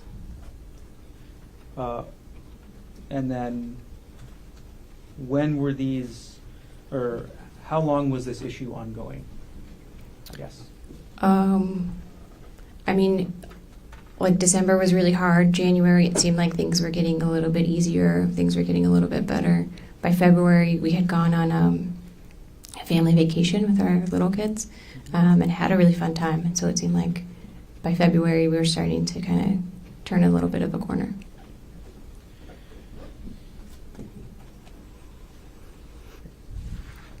And were you and the defendant still talking in January? Yes. Okay. I'm going to approach now with States Exhibit 130 and 117, pre-decision with the defense.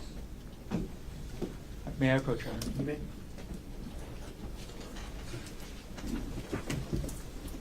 Thank you. Ariel, I've handed you two exhibits now, 130 and 117. Without showing them to the jury, could you look at what they are, and when you're done, look up?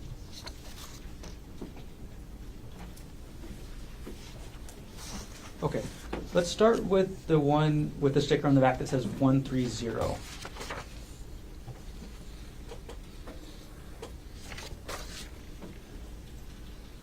What is that? This is a text message exchange between Gerhardt and I. Okay, and what month did that exchange take place? This would have been in January. Right. Who does this exhibit fairly and accurately depict the text message exchange between yourself and the defendant in January 2025? To the best of my knowledge, yes. Okay. At this point, the state moves exhibit 130 into evidence. Mr. Otake. No objection. It has been marked for identification of States Exhibit 130 was received into evidence. I'm going to now publish and put up on the screen what's been marked as states 130. Okay. And then can you describe the context of this message? Yes, so Gerhardt would have been at work, just kind of texting me an update. So he's in the blue, but I was at home. And what was Gerhardt's work? Gerhardt was an anesthesiologist at Maui, Do you know where he primarily did his work? at the hospital. We're going to take States Exhibit 130 down. Could you now take a look at the one marked States Exhibit 117?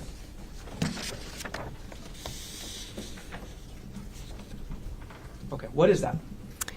This is an email that Gerhardt sent me, also in January. Okay. And what is the email about? It's about life insurance. And is this a true and accurate copy of the email the defendant sent you? And sorry, what date was the email sent? The date is January 21st, 2025. Is this a true and accurate copy of the email the defendant sent you on January 21st, 2025? To my knowledge, yes. At this point, the state moves Exhibit 117 into evidence. Mr. Otake, No objection. what has been marked for identification as State's Exhibit 117 is received into evidence? I'm going to publish States Exhibit 117.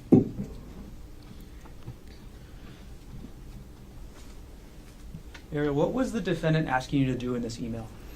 He wanted me to reach out to an insurance representative from AAA to apply for a life insurance policy.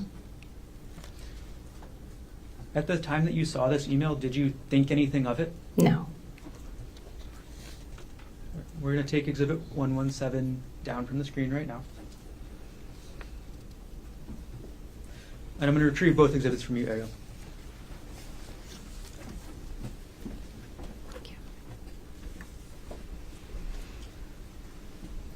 I didn't click.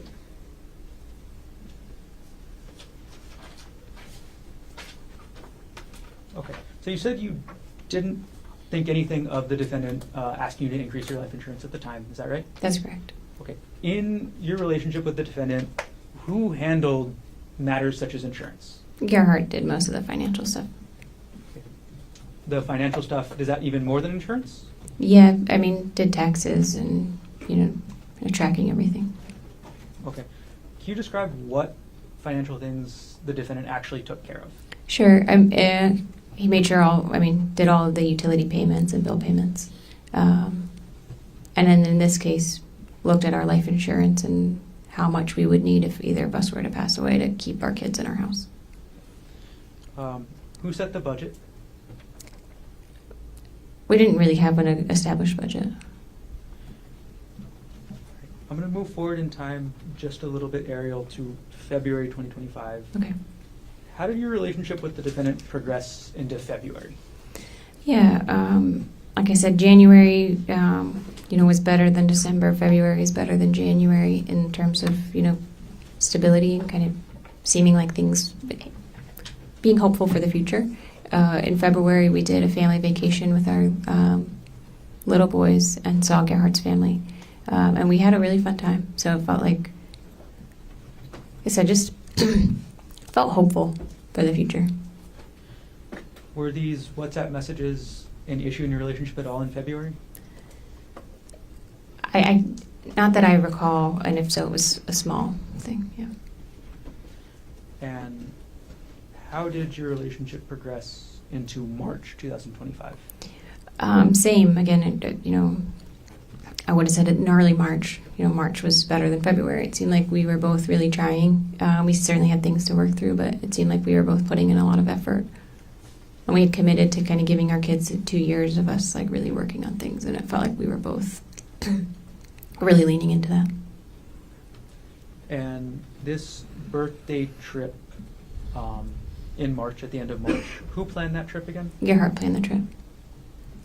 And how did the trip go before you took the hike on March 24th? The trip was going well. We came out the day before in the morning, and we went to a spa, and we did like a long couple spa thing, a couple hours long. Did a nice lunch. We walked around and shopped and had a nice dinner. It felt normal. We were having fun together, relaxing. You mentioned the spa thing. Is that something that you and the defendant talked about before you did it? Yes. Okay. How far in advance did you know that you guys were going to the spa?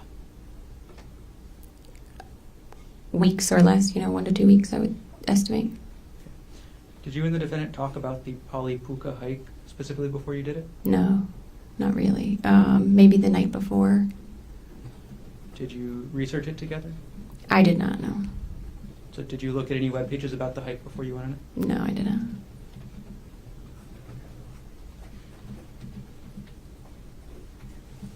Ariel, I'm going to jump forward in time now to after March 24th, Okay. or after the incident on March 24th. After this happened, did you receive any medical treatment? I did, yep. I was taken by ambulance to the hospital where I was treated for severe complex scalp lacerations, and they did some imaging and stuff. How long did you stay at the hospital? I was in the hospital for 1 night. So you got out of the hospital then March 25th? In the evening of the 25th, yes. And where did you go once you got out of the hospital? To my house in Maui. When you, sorry, can you say that one more time? To my house in Maui, sorry. And is that the 19 Pu'uehu Place address that you mentioned? That's correct, yes. When you got back to Maui, did you find anything relevant in your house to what happened? Yes. A few days later, I found Gerhardt's work bag in our closet. Okay. And what did you find that was relevant about the work bag?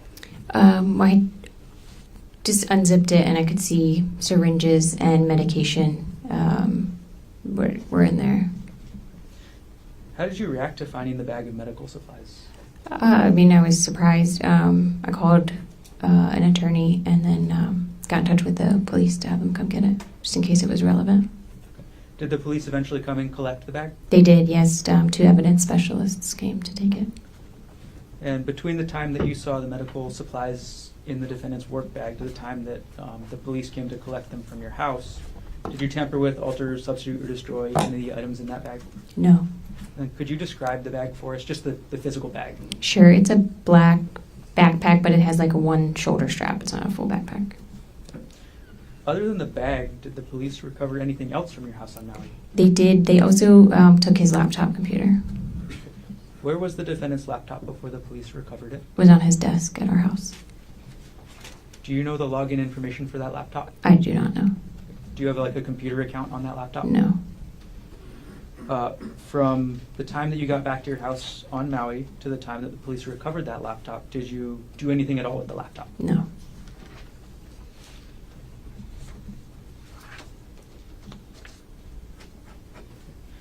Now, you talked about your treatment on Oahu so far. Did you have any sort of medical treatment after you got back to Maui? I did. I had a lot of wound care for. I had a bunch of stitches through my scalp. I had a lot of wound care for that, and then I had some treatment for a distal fracture of my thumb. Were you able to work after this happened? No, I was out of work full time for maybe 4 weeks, something like that, and then I was on light duty for a few weeks after that, and then ongoing physical therapy for vertigo and for just kind of fatigue and being able to sit at the computer and do. 'Cause I work on my computer screen all day, so did physical therapy to kind of strengthen the ability to do that. How long before you were fully recovered, just in terms of able to work a normal work day? Maybe between 2 and 3 months. Do you have any visible long-term effects from the injuries from March 24, 2025? Yes, I have scarring on my scalp and my face. And Ariel, could you show everybody in the courtroom the scar on your scalp? Sure. And I want the record to reflect the witness is just pulled her bangs up on the left side of her head to display a scar. Yes. Ariel, how do you normally cover that scar? Until Objection irrelevant. Sustain. Does your hair grow in the area where that scar Same is? objection, Your Honor. Overruled. No, my hair does not grow there. Ariel, on March 20. Ariel, on March 24th, 2025, did you give the defendant permission to try and push you off the cliff? No, I did not. Did you give the defendant permission to try and inject you with a syringe? No, I did not. Did you give the defendant permission to hit you with that rock? No, I did not. Thank you. I have no further questions at this time. Good morning, Ms. Konig. Good morning. My name is Tommy Otake. I'm Gerhardt's attorney. I have some questions for you this morning, ma'am. If I ask a question that you don't understand, please let me know and I'll try my best to clarify it, okay? Yes, sir. All right. Now, I want to begin a little bit with this issue of Mr. Jeffrey Miller. Mr. Miller was a coworker of yours, yes? That's right. And was he a senior vice president at the company that you worked for? Not at the time, no. At the time, what was his position? And when at the time, I mean in November or December of 2024. What was his position at TerraPower at the time? A director, senior director, something like that. Senior director. Okay. Now, you understood Mr. Miller was also married, yes? Yes, You were married at the time, yes? that's right.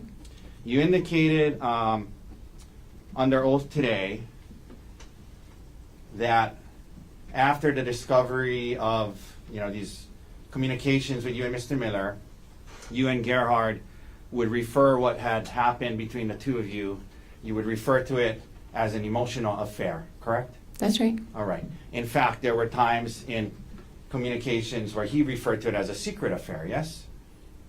When you say he, you mean Gerhardt? Yes.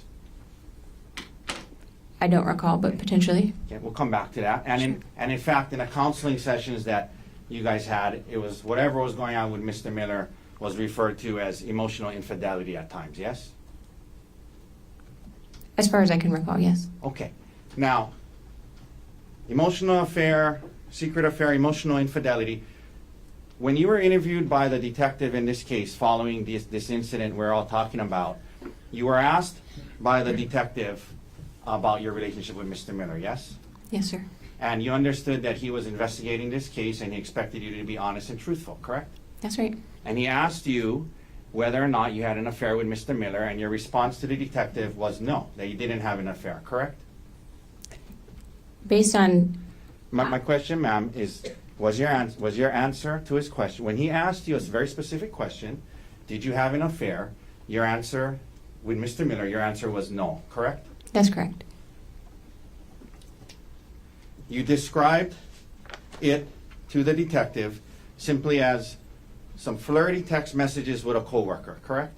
That's what it was, sir. That's what it was, according to you, right? That's right.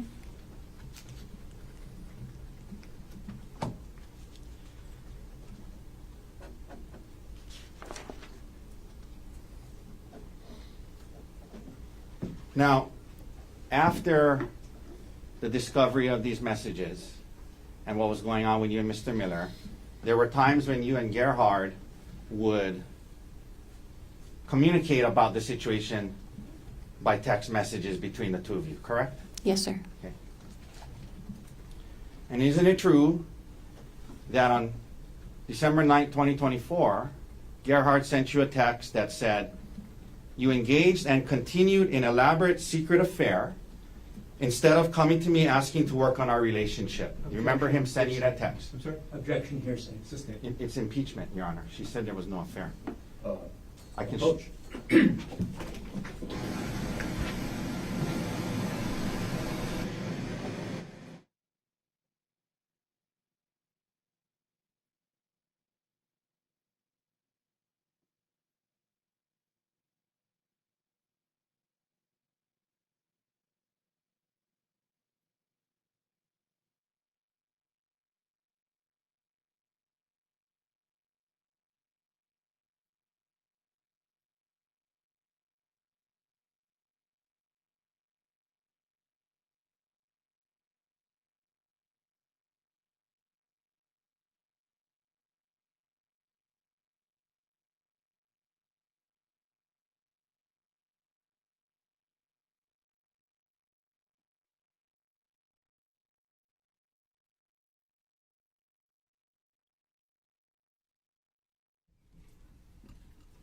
you, Your Honor. Please.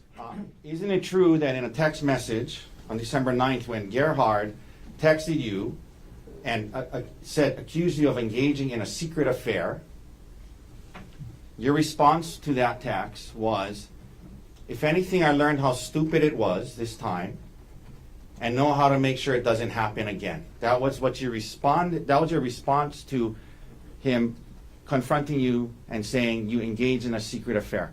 You said, I learned how stupid it was, and I know how to make sure it doesn't happen again, correct? It felt like an affair to Gerhardt, and that's how we were treating it in our marriage. Ma'am, can you listen to my question? Sure. Okay. My question is about the text message. Isn't it true in a text message, I'm not asking you why you said what you said, in a text message, when Gerhardt accused you of engaging and continuing an elaborate secret affair, your response was, if anything, I learned how stupid it was this time and know how to make sure it doesn't happen again. My only question is, do you recall sending that response to him when he accused you of being in a secret affair? Yes.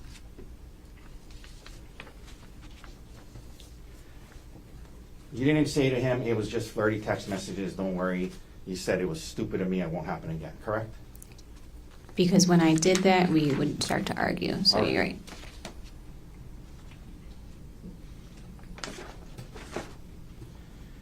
And when you said in your text message, I know how to make sure it doesn't happen again, that was in reference to the elaborate secret affair that he was referencing, yes? To breaking his trust, yes.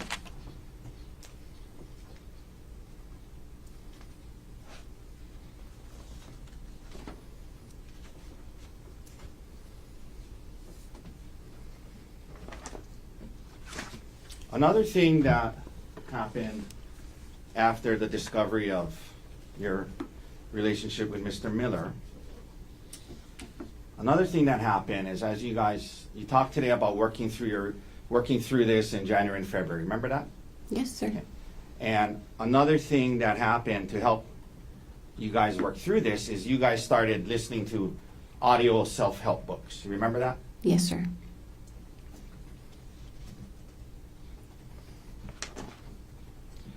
One of the audio books that you purchased and listened to was entitled How to Help Your Spouse Heal from Your Affair. You remember purchasing and listening to that audio book? I do remember that, yes.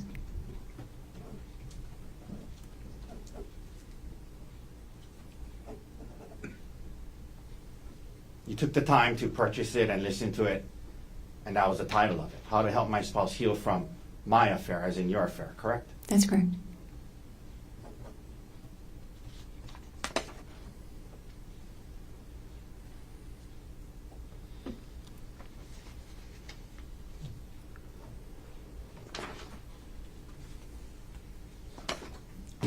Leading up to December 2024, ma'am, prior to the discovery of your communications with Mr. Miller, you were trying to hide the extent of your relationship with Mr. Miller from your husband, correct?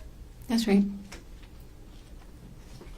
To conceal the substance of your communications and the extent of your relationship with Mr. Miller from your husband leading up to December 2024, you were purposefully deleting your messages to and from Mr. Miller on your phone, correct?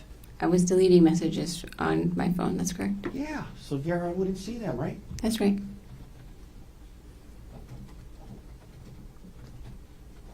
And by the way, you work with Mr. Miller, correct? That's right. You guys have work emails that you can email each other on, yes? Yes, sir. He had a work phone, yes? Yes, sir. Did you have a work phone? No. Okay, but you had text messaging on your phone. You could text him on his work phone about work things, yes? Through text messaging, yes? That's an option for sure, yes. Yeah, and emailing about work things on a work email, that was an option, right? Yes. But you chose to communicate with Mr. Miller, this other married man, on WhatsApp, correct? I use WhatsApp for work for other things too, yes. Ma'am, that wasn't my question. Yes, I talked to him on WhatsApp, sir.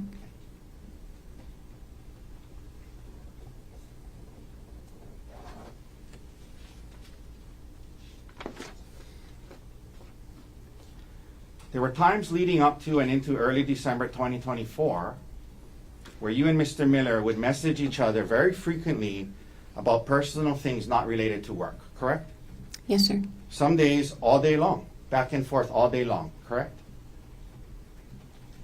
Potentially. Okay. Your Honor, I'm going to ask Your Honor to take judicial notice that December 1st, 2024 was a Sunday, and I believe we have a calendar here somewhere.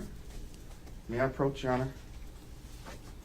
This is from timeanddate.com. Or the witness. Excuse me?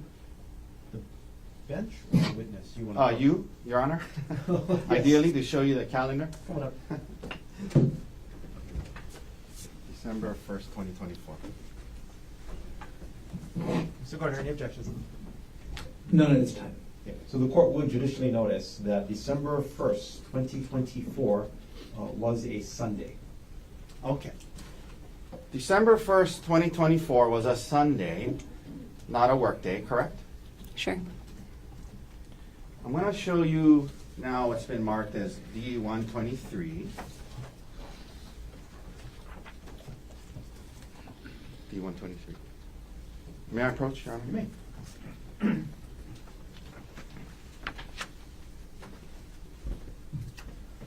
Ma'am, I'm going to hand this to you. I'm going to ask you to just thumb through it. I'm going to ask you if that appears to be communications between you and Mr. Miller, not just on December 1st, 2023, but on multiple days.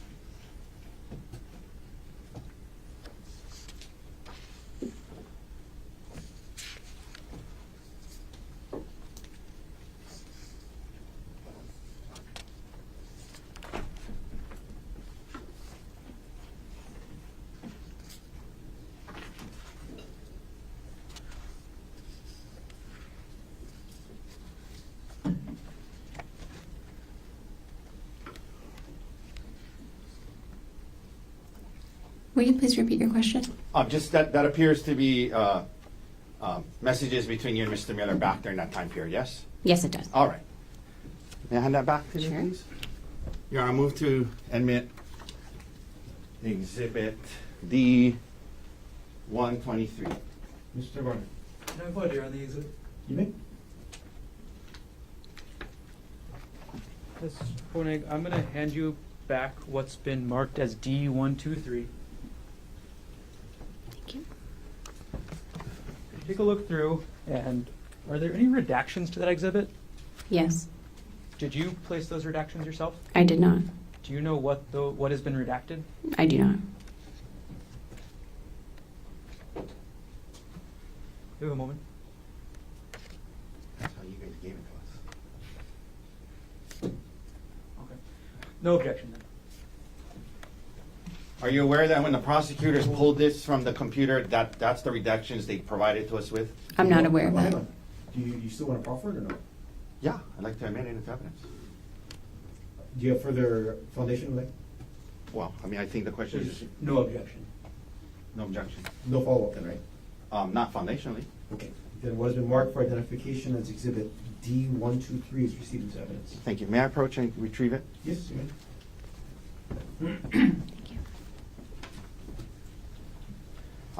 May we publish, Your Honor? Yes. Granted. And Mr. Dirks, if you can please go to 12:1. First of all, this goes on for pages and pages and pages, correct? Yes, it's over months. Excuse me? It looks like it's over months, but yes. But this is all between you and Mr. Miller, correct? Yeah, Your coworker, right? that's right. Okay. Let's go to 12:1, please. Mr. Dirks, let me know when we're there. I think it's the bottom of 1908. Is that it? Yes. Okay. Can we blow up the bottom section, please? Okay. Is it possible to make it bigger? Not really. Shucks. Okay. Ma'am, I'm going to read this to you, and can you see it on the screen there? May I have a copy? Oh, sure. That's probably a good idea. Thank you. Thanks. I'll turn to 1908.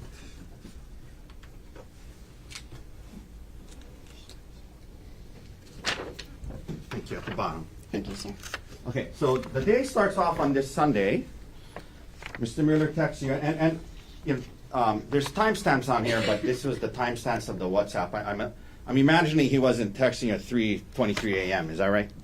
I wouldn't think so. Okay. Yes. But in any event, he starts on this Sunday, and he starts off, he says, "Good morning, sounds good. I hope you're getting some good sleep. I've slept a ton over the break," which has been, and we'll go to the next page. Is it possible to blow up half the page? It may not be seeable, but we'll try. Which has been nice, and then you respond and you say good morning, correct? That's correct. So this is in the morning on a Sunday, correct? Yes. Okay. He goes on, this is nice, always good to get caught up on sleep. And you say, up now, just put a fresh batch of yogurt in the fridge with some kind of, can you zoom in on that emoji, possibly, Mr. Dirks? Okay. So telling him in the morning about the fresh batch of yogurt in the fridge and with this emoji, whatever that emoji is, correct? That's correct. All right.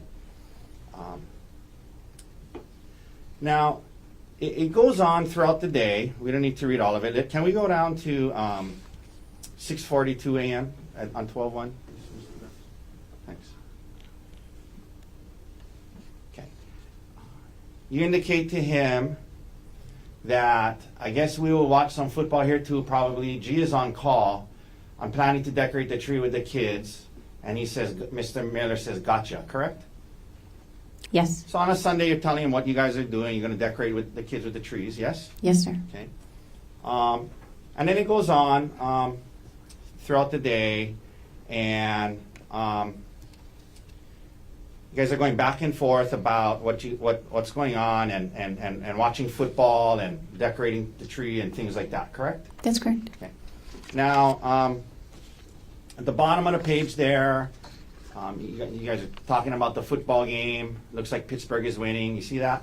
Yes, sir. Okay, and then let's go to the next page. Continues on the first. And more communication. 11:13:29. If we can zoom in on that, Mr. Dirks. Okay. He says, checks back in. I hope you're having a nice morning. So good so far. That's what you guys are saying all throughout Sunday, correct? That's right. Okay. Then let's go down to 3:28:55. If we can blow that up. Mr. Dirks, please. Thank you. Okay. Now,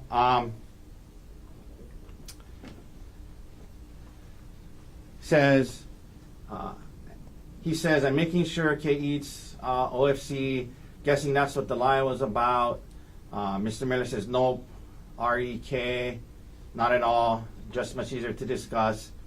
And then he says, plus I'm looking forward to chatting at some point anyway. And can we blow up that emoji, please?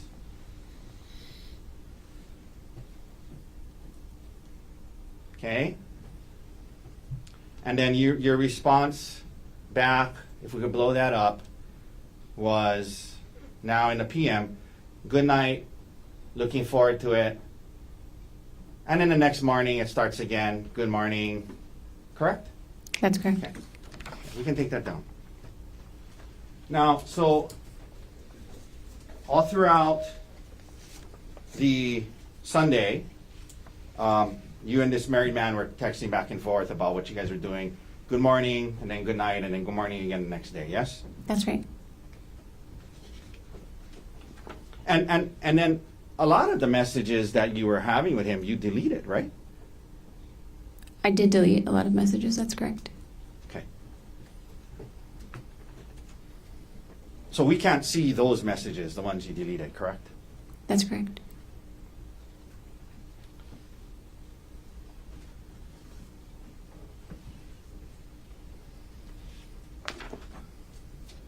Have you ever heard of the word, and I may not be pronouncing it correct.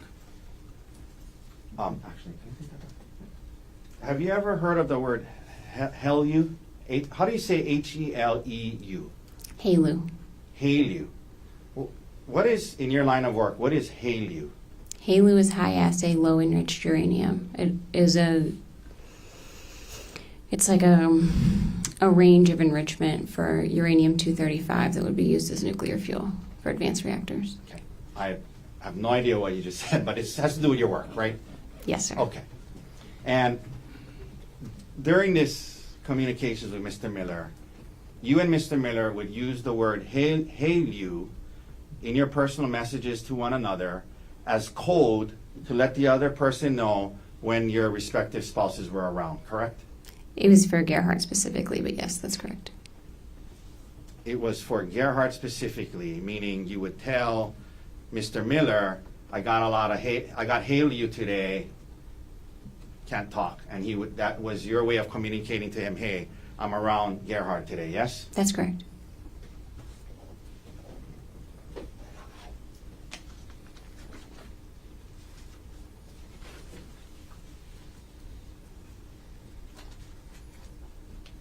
During this time period, leading up to December 2024, you and Mr. Miller would share photos of yourselves, both from the past and the present, and also during certain activities that you were engaged in, yes? Occasionally, yes. Okay.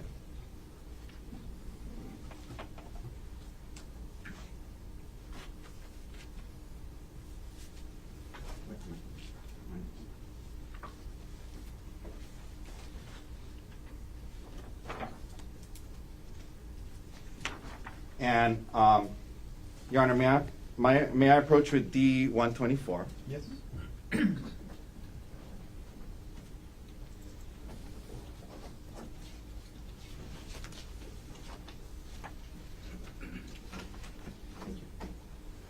Ma'am, I'm going to show you D-124.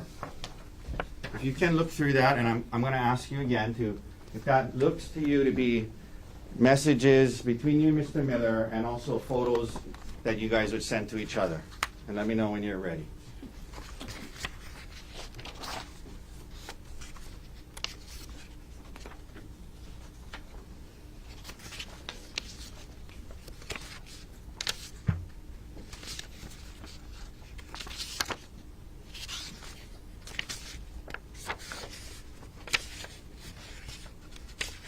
Yes, sir. Okay. And that appears to be fair and accurate depictions of messages you guys would send to each other, correct? That's correct. All right. Your Honor, move to admit D-124. No objection. Will be marked for identification as Exhibit D-124 is received into evidence. Could we please publish and start on page P2250? Okay. Let's blow up that picture at the top there, please. You want a copy? I'll give you Yes, a please, copy. sir. Thank you. May I approach, Your Honor? Yes. Okay. Would you like this one? Oh, yeah, I'll take this back. Thank you. Okay, so this is a picture Mr. Miller sent to you. One of my two BFFs. This was in Vegas. And then you looks like you attached a heart emoji to it. Yes? That's a reaction, yes. Excuse me? It's like a reaction on the message. It's not attached. It's just like acknowledge. Got it. A heart emoji reaction. Correct. Got it. Let's go to the next page, please. We publish that, and let's pull up the one with the dog in it. Okay. So Mr. Miller sends you this with a picture of his dog, yes? It says my brother's family's dog, but yes, Wow. a dog. A picture of a dog, yeah. That's correct. Okay. It's his brother's dog, right? That's what he says, yes. It's not his dog. He's sending a picture of his brother's dog, right? According to the message, yes. And is he making a kissing face at you, or you don't know? I don't know what. Okay. Let's go to page 2253. This is from October. Can we blow up the beaches on the top, please? You sent him photos of, this is you sending him photos of beaches, correct? That's correct, yeah. All right.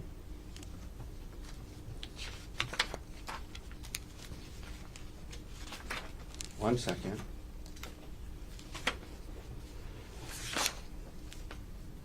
Now, while we're here, why don't we go to page 2256 while we have this up. Okay, can you blow up that thing on the top that says HMA VPN service, Mr. Darks? Thank you. So, in November of 2024, Mr. Miller sent you a link to something called HMA VPN service, total online privacy with HMA, correct? That's correct. And that is a website, if you look further down, apparently HMA stands for Hide My Ass, correct? Correct. www.hidemyass.com, yes? That's correct. And you understood that a VPN is an app that allows you to hide your internet activity from others, correct? That's not my understanding of a VPN. This was sent to be able to watch football that was streamed locally. Okay. VPN service, total online privacy, hide my ass. And he sent you that so you could watch football? That's right. Okay. This wasn't for work purposes, was it? This is not for work purposes. You're correct. TerraPower wouldn't use something called www.hidemyass.com, would they? I would not expect them to use that. That's correct.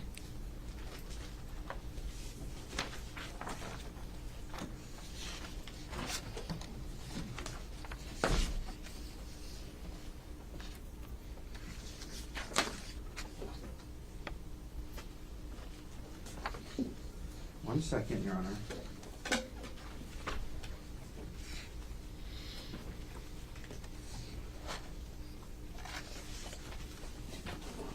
You also sent photos to Mr.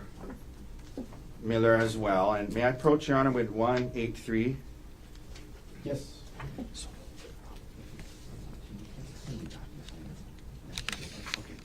Okay. Can I approach Your Honor? Bring a copy. Trade you. Okay, thank you, Latrell.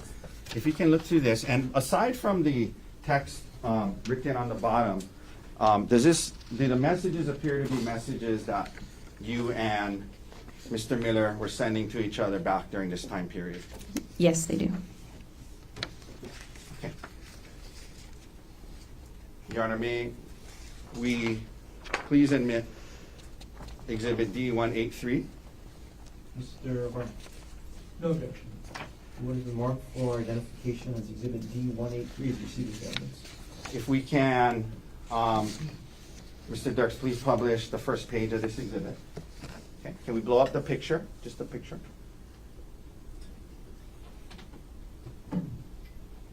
Well, actually, I take that back.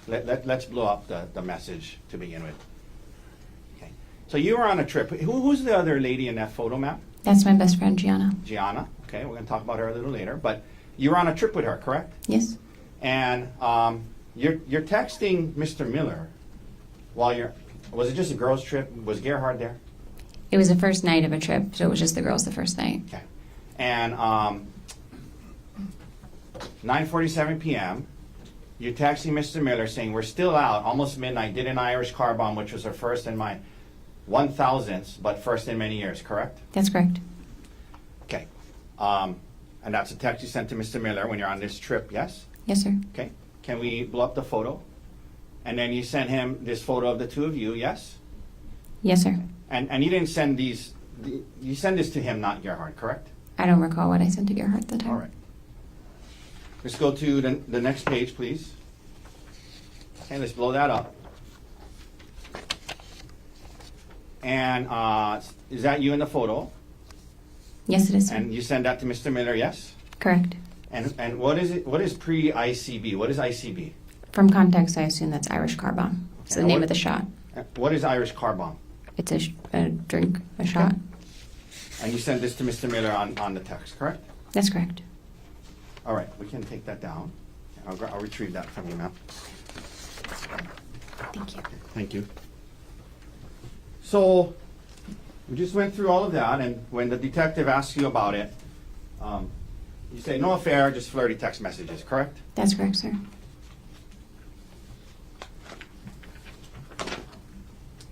Okay, now, it's true ma'am, that Gerhardt took it pretty hard when he found these messages, yes? He was upset, yes. Yeah, and he took, well, he confronted you when you were on a trip with your friends Gianna and Brian in San Luis Obispo, correct? That's correct, sir. And was that the trip that we were just talking about? Yes. So the day before Gerhardt gets there on this couple's trip, that night before, you're sending photos of yourself and your friend to Mr. Miller, correct? That's correct, sir. Okay.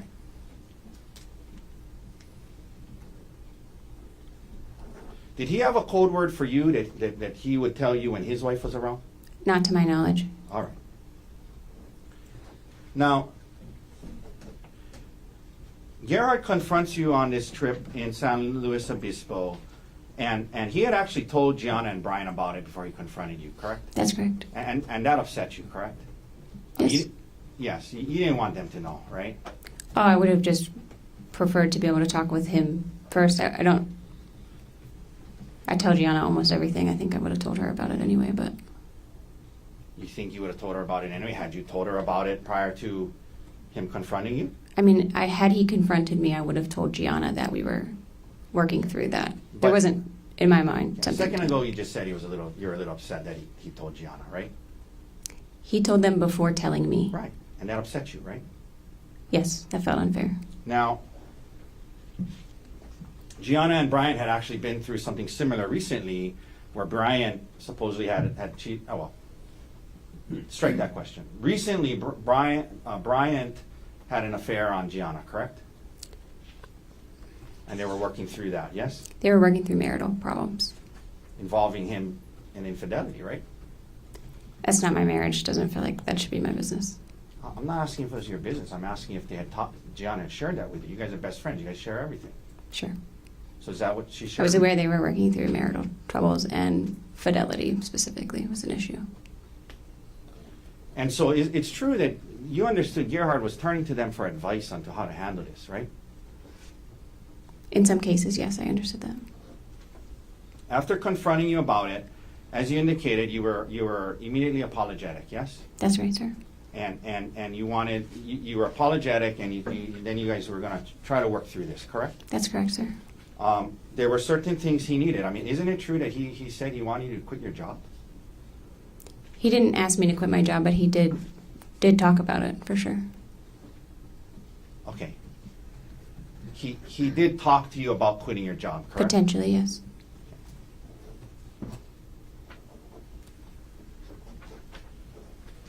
And he also demanded that you cease all contact with Mr. Miller in person, yes? Yes. And in fact, you had a trip planned coming up to Seattle with Mr. Miller that you ended up canceling, yes? He would have been there. There were several people from Terra Power. Okay, let me rephrase that. You were going to go on a work trip at which Mr. Miller was going to be at, correct? Correct, sir. And in fact, on that trip, you had changed your hotel to be in the same hotel as Mr. Miller, correct? And several other Terra Power employees, yes, sir.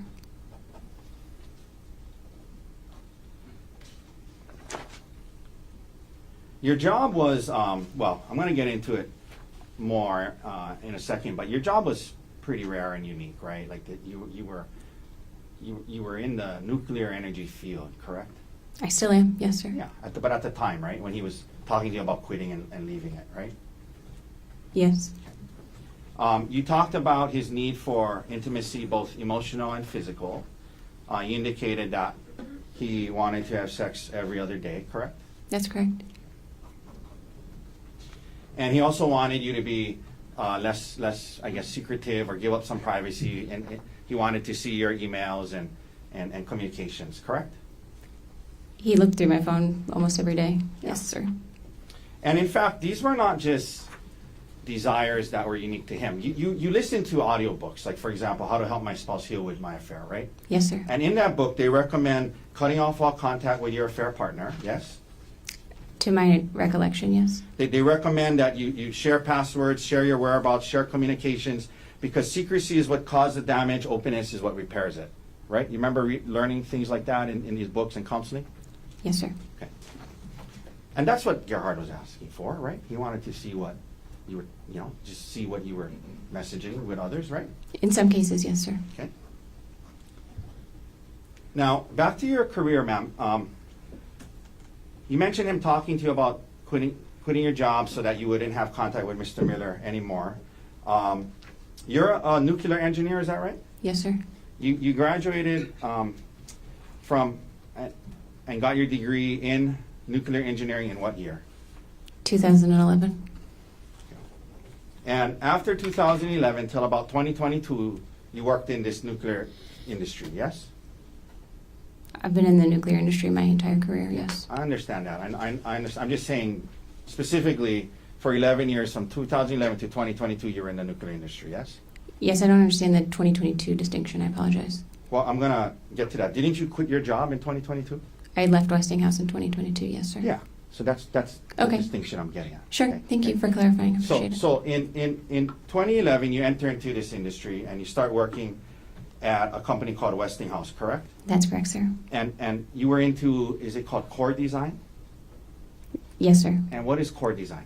Core design is figuring out how to load nuclear fuel assemblies into a reactor core in a way that meets the safety requirements and optimizes fuel efficiency. Okay. And again, I'm not too sure what you said, but basically it's dealing with nuclear fuel, right? Yes, sir. All right. And you were helping to do that at Westinghouse, correct? That was one of the jobs I held at Westinghouse in that time. Yeah. And you were trying to move up the corporate ladder, right? You're trying to advance in the industry, yes? Yes, in general. Yeah. And like, so for example, in 2018, you entered a MBA executive program to try and get your MBA because you thought that might help you move up in this field, correct? It wasn't an executive MBA program. I was doing a part-time MBA after work. I am only making that distinction because there are two different programs. Okay, I thought that's what an executive MBA program is where you still work and do it at night. But maybe There we're are talking about separate this- ones. There are separate things. That's more focused and faster. Understood. So is more accurate to say you entered an MBA program that allowed you to work during the day and go to school at night. That's correct, sir. And the purpose was to try and get your degree advanced in the field, yes? It was to develop in the role I was in. I was doing a more business-facing position at the time, and it was thought the MBA would help me develop those skills a little bit more. Okay. And then after doing that, in 2022, you quit, right? I mean, I'm sorry, what's the wording you like to use? You left your job at Westinghouse. I correct? quit. I quit Westinghouse. Okay. That's In accurate. 2022, and part of that was, it was, you didn't feel it was the right fit, you're trying to move up, there wasn't opportunities, you thought it'd be best to just leave and focus on your kids, correct? No, sir, I wouldn't characterize it that way. Okay. But you end up leaving Westinghouse, yes? I did leave Westinghouse, but for different reasons. And when you left Westinghouse, there was it around shortly thereafter? Well, when you left Westinghouse, you didn't have another job lined up, correct? I was in the late stages of another job that fell through, yes. Okay, and then that job fell through, right? Correct, yes. And so when you left Westinghouse, it was after that this conversation, because at this time you guys were living in Pittsburgh, yes? That's correct, sir. And it was after that you guys decided maybe it would be best to move, yes? Yes, sir. And you guys even looked at moving to Australia, correct? That's correct, sir. And you knew that moving to Australia would make it hard for you to continue on in this nuclear energy field, yes? I don't think the potential move to Australia was driving career decisions necessarily, but that would have been a complicating factor for sure. Yeah, moving to Australia would have been a complicating factor, and you guys were considering it, right? That's right. Okay. But they do have like uranium trading and things. And then you guys end up settling on Maui, correct? That's correct. On Hawaii at the time, yeah. Hawaii and then Maui, yes? Correct, sir. And part of that, well, the timing of that, you mentioned your stepson Emil, that's Gerhardt's son, yes? He's my stepson, Gerhardt's son from a previous marriage, yes. Yeah, your stepson, his biological son, yes? That's correct, sir. And the timing of that, the reason you guys could move sooner than you had planned is because Emil was willing to move to Hawaii with his dad and you, correct? Just to clarify, our original plan was to stay in Pittsburgh until Emil graduated high school. Right. And then he said he would be willing to move depending on where we went. And so we were able to move to Hawaii sooner. I Right. just want to make sure we're saying the same thing. Yeah, we are. Great. We are. So in other words, Emil wanted to come with his dad and you, right? Yes, he wanted to come with us. So now, at some point, you guys get moved to Maui, and then this opportunity with Terra Power comes up, correct? No, sir. I was employed by Terra Power when I lived in Pittsburgh. Okay. But after you quit the Westinghouse job, right? Yes, I quit Westinghouse, and I was hired by a contract agency called System One, and Okay. on contract to Terra Power starting that September. Okay, but when you move to Maui, you're a contractor for Terra Power. You're not an actual employee of Terra Power, correct? That's correct. And that was in part because you weren't going to live in Seattle. You were going to live in Maui, yes? In part, Terra Power has a distributed workforce, and so depending on the location, they would either be contract employees or they would be full-time employees. Is the word you mean for like Yeah. working for Terra Power directly? Right. And you were contract because you were going to live in Maui. in I was part. contract because I lived in Pittsburgh at the time, and then they kept me on contract when I moved to Maui. Let me rephrase. You were on contract because you didn't live in Seattle, right? Yes. Okay. But Terra Power was designing new age nuclear power plants that use a new type of fuel, correct? That's correct, sir. And your role there or your job there was a project manager, is that right? That's correct. So now you are in a management position within this industry, yes? Project management. Yeah, in the nuclear energy industry, yes? Yes, sir. And you had worked hard through 11 years to get to this point, and you thought it was a good opportunity, right? Yes, sir.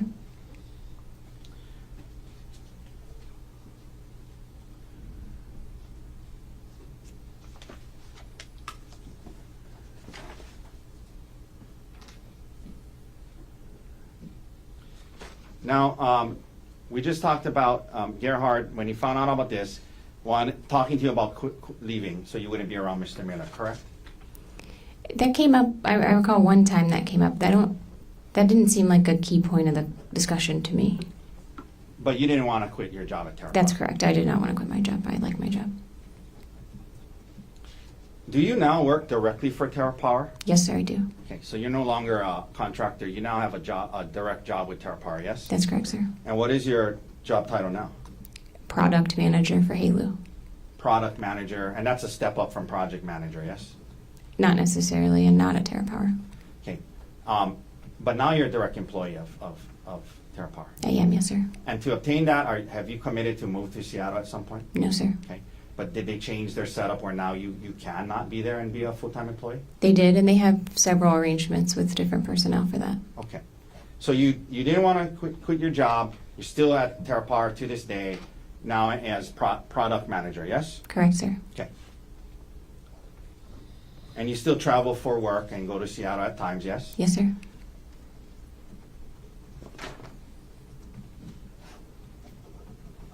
Now, at some point you mentioned engaging in counseling, yes? After the discovery of this communications with Miss Gerhardt's discovery of your communications with Mr. Miller, right? You guys started couples counseling, yes? Yes, sir. And as you indicated, the counseling wasn't just about the affair, it became about the relationship, and you mentioned, his need for intimacy, and it was about the relationship, not just the issues with Mr. Miller, correct? That's correct, sir. And you mentioned January into February, you felt you guys are making some progress, correct? Yes, sir, that's correct. But the issue with Mr. Miller would still come up from time to time, yes? Occasionally, I would say occasionally at that time. I have a hard time recalling that in February. Okay.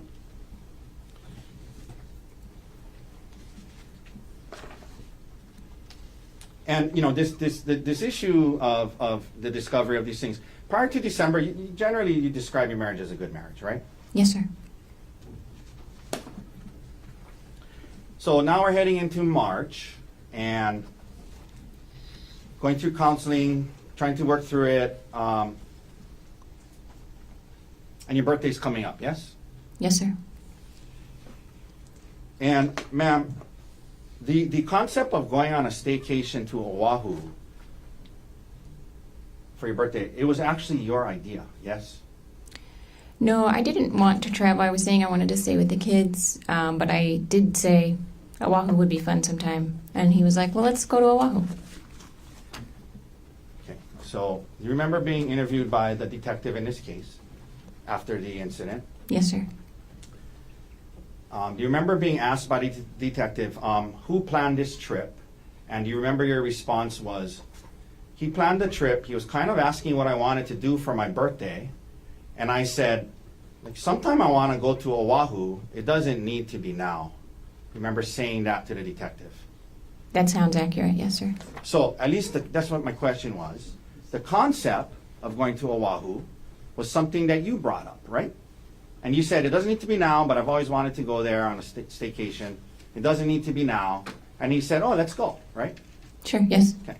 It's not like out of the blue he said, hey, we're going on this trip. It's going to be on Oahu. This is what's happening. You raised the concept, yes? I raised the concept of wanting to go to Oahu at some point, yes, sir, that's correct. In response to him asking what you wanted to do for your birthday, right? Potentially, I don't recall that. Well, is that what you told the detective? I think you and I are interpreting that differently. I'm not asking about interpretation. I'm asking about the words you use Objection to argument. the detective. Sustained? Can I get the exhibit page and line? Sure.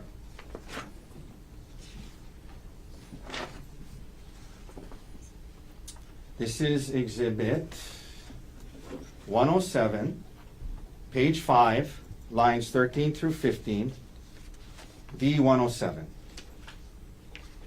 Ma'am, when the detective asked you who planned this trip, your response was he planned the trip. He was kind of asking what I wanted to do for my birthday, and I said,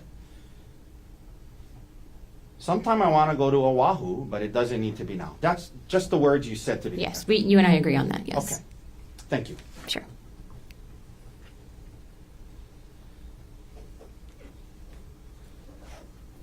Now, you mentioned the hike, and I think you said that you only learned about the hike the night before once you were already on the trip. Is that right? About which specific hike we went on. Okay, but you knew you were going to go on a hike, right? We didn't have, aside from having planned to do the spa and shop around, a hike was kind of up in the air. I don't know that we had, before leaving Maui, definitively settled on going on a hike, sir. Yeah, but the concept of going on a hike came up. That's why you brought stuff, shoes and clothes to go hiking, right? Yes, like I said.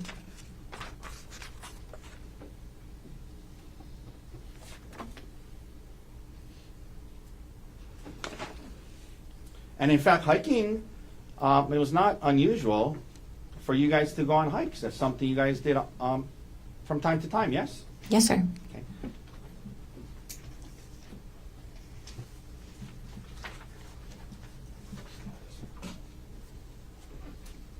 Okay, may I approach with exhibits D158, D160, and D154?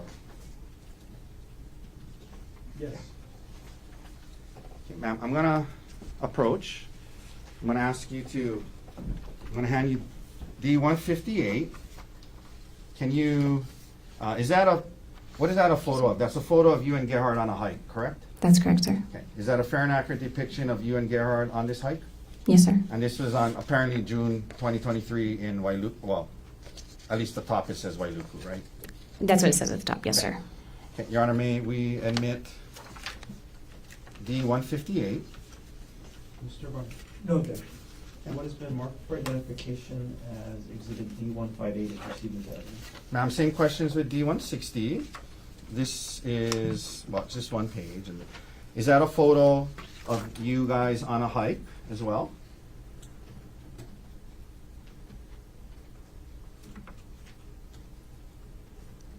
Yes, sir, it is. Okay. May we admit D160? Mr. Gordon? Can I set date for that first? The date says, at least on the top, it says September 11, 2023, yes? Yes, it does. No objection. And then lastly, Then what has been marked for identification as exhibit D160 is received into evidence? and then lastly, thank you, Your Honor. Lastly, this is D154. Is that a fair and accurate depiction of a photo of you on a hike as well?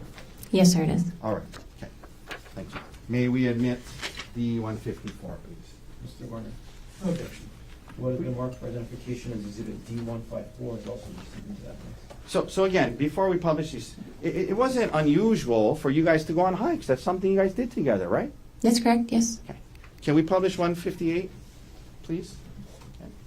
Okay. And up on the screen there, can we blow that up a little, Mr. Dirks? Okay. That's you and Gerhardt on a hike, yes? Yes, sir. Okay. Could we publish 160, please? Okay, another picture of the two of you on a hike, correct? I'm not sure that Gerhardt is Oh, well, in you're- that photo. I'm in there. Okay. It's dark. Okay. Do you think maybe Gerhardt took the photo? Okay. And then let's go to page 154. That's also a hike you would have done with Gerhardt, yes? Yes, sir. All right. Okay, we can take those down.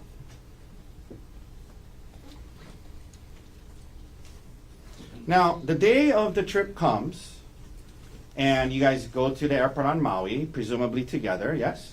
Yes, sir. We went together. And isn't it true that you, because it was a short trip, you didn't check bags, you just carried on luggage, right? Most likely, yes. I don't recall, but most likely. And you would have gone through TSA security screening with Gerhardt, correct? Yes, sir. It's not like he went first through the TSA screening, and then later on you came and met him there. You guys went through the screening together, put your bags through the screening together at the same time, correct? I would assume so, yes, sir. And no problems getting through TSA that day, correct? Not that I recall, sir. You get to Oahu, and the first day and night, as you indicated, you guys are having a fine time, right? Yes, sir. Go to the spa, go to dinner, and everything seems fine, right? Yes, sir. Okay. Next day is your birthday, right? That's correct, sir. And you wake up, and the prosecutor admitted a letter that Gerhardt gave you. I want to read it now since it wasn't read earlier, okay? Objection to argumentative law. We'll let the jury see it now, okay? So, the birthday card, in addition to that, he gave you a gift, right? Yes, sir. And it was a nice necklace, yes? Yes, sir. He gave me a necklace. Okay. So with the card, that morning of your birthday, he gives you this nice birthday card and he gives you a nice gift before you guys head out on the hike, correct? Yes, sir. And 1 second, Your Honor, if we could, it's a similar.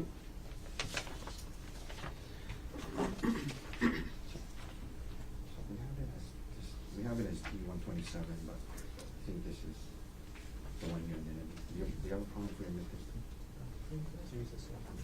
I can't pull it up. Hold on. This is official. I'm sorry. Yeah, is it in there? Okay. May I retrieve the exhibit? Yes. With the card? I don't know what number it is, sorry. Oh, thank you. Okay, thanks. Okay. May I approach? Yes. I'm approaching with S133 already in evidence. Ma'am, can you please read that out loud to the jury? This is the letter that Gerhardt wrote to you on the morning of this hike. Well, let me rephrase that. This is the letter he gave to you on the morning of the hike, correct? This is the birthday card he gave me. Okay, please Yes, read sir. it to the jury. It says, "Happy birthday. Angel face, there isn't an obstacle in this world too hard for me to fight through for you. I would take on anything just to see your smile. You're one of the kindest, most giving, and selfless people I know, putting others before yourself with so much love. You're the heart of our family, and the heart is drawn. Fun, fearless, and a terrific mom. The kids and I hit the jackpot with you. Love always, G." Okay, may I approach? Okay, so that's the card he gave you the morning of the hike, right? That's right. Okay. Now, in addition to the card and the present he gave you, you were aware that he had made a reservation for dinner that night, the night of the hike, at a restaurant called Fett Restaurant. You knew that, yes? I knew we had dinner reservations. That was the extent of it. Okay. So you knew that the night you're supposed to go on a hike in a day, and you knew that he had made reservations for dinner somewhere that night, correct? Yes, sir. But you didn't know it was at Fett? Correct. Okay.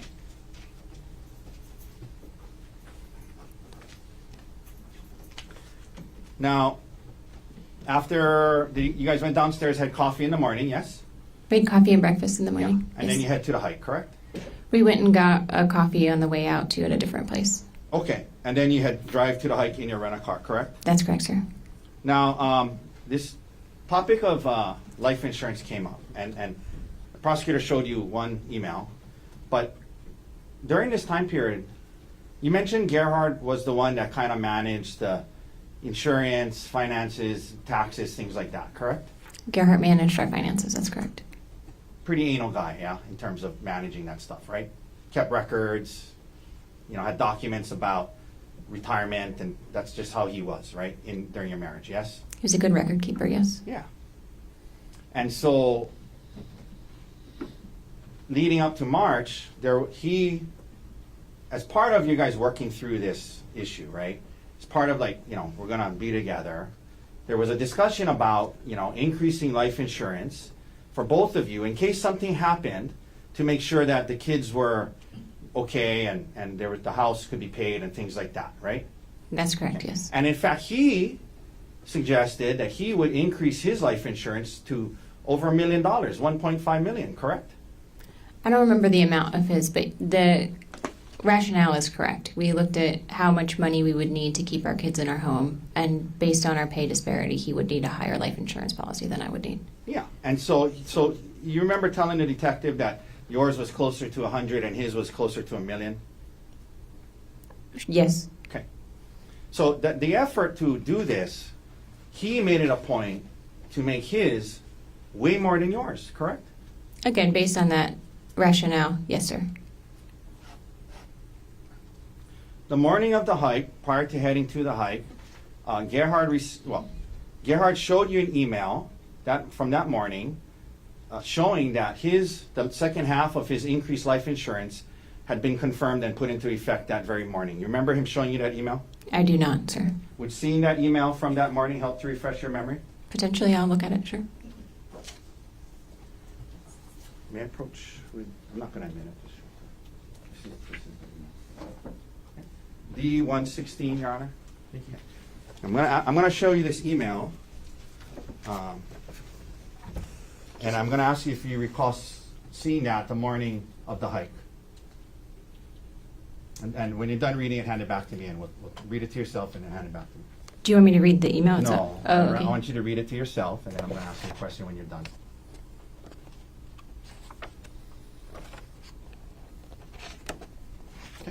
So do you recall Gerhardt showing you this email about increased life insurance on the morning of the hike? I'm sorry, I don't recall that.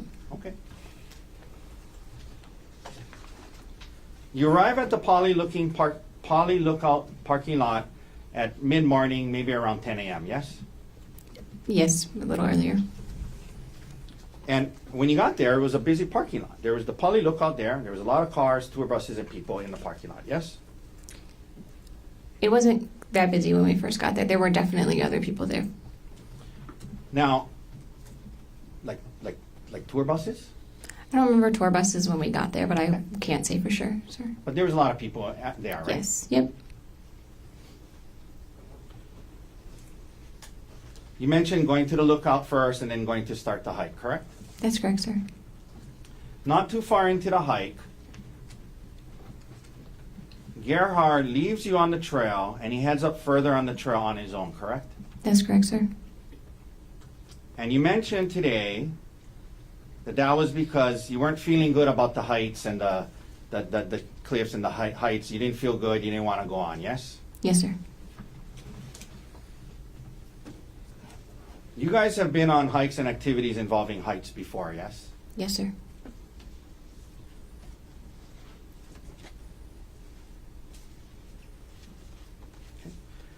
Your Honor, I'm showing defense counsel D-147, 149, and 156.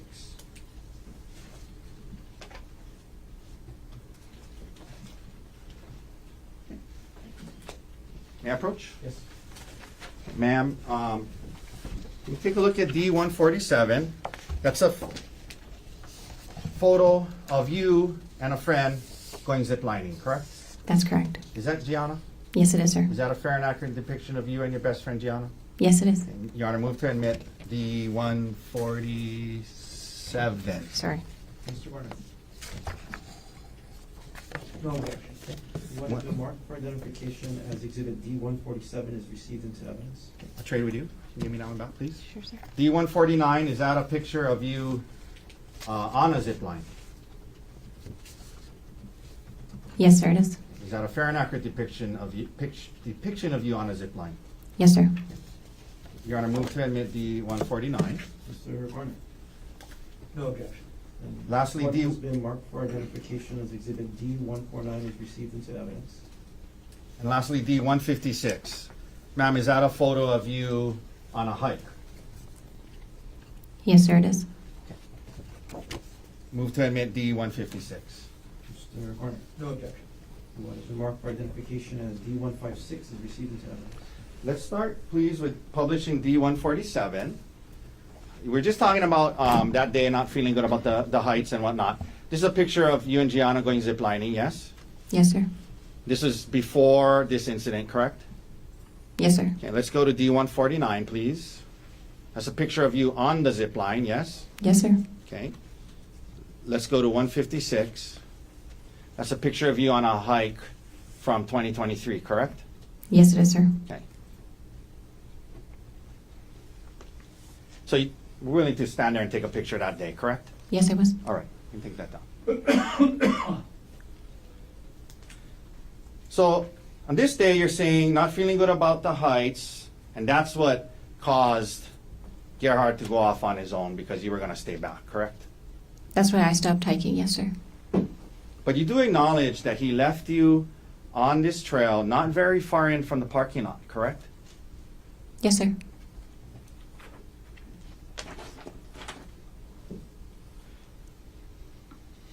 Now, you say today to this jury that you told him, I'm just going to wait here for you, right? That's correct, sir. And you're under oath today, right?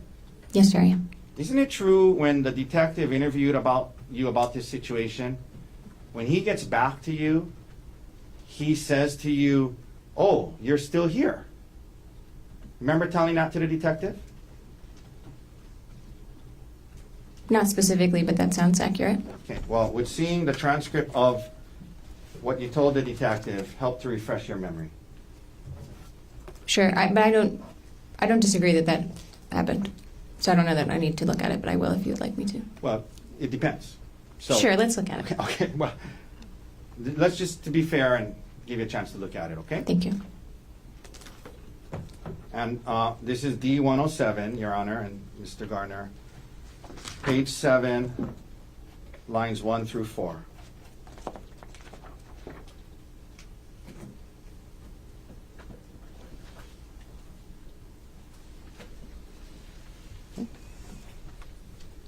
If you can just read, sorry, line 1. Read it to yourself, not out loud. Sure. Read it till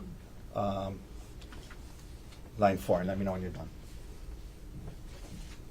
Sure, Okay. thank you. Okay, ma'am, isn't it true you told the detective that day when Gerhardt got back to where you were waiting, he said, oh, you're still here, right? Yes, sir, that's true. As in, he thought you were going back to the car, right? That was not the implication, sir.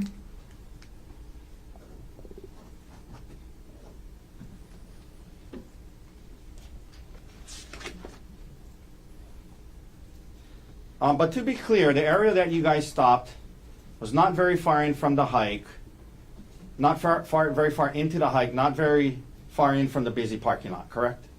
That's right. It wasn't very far. That's correct. You described it as about 400 yards in, correct? I don't think I described it that way, sir. Okay. Would seeing what you told the detective help you recall that that's how you described it? Sure. We're now going to go to D-106, page 10.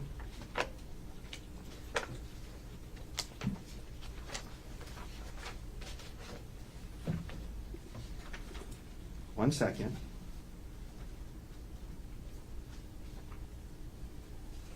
I apologize. Didn't you describe it as about a quarter mile in?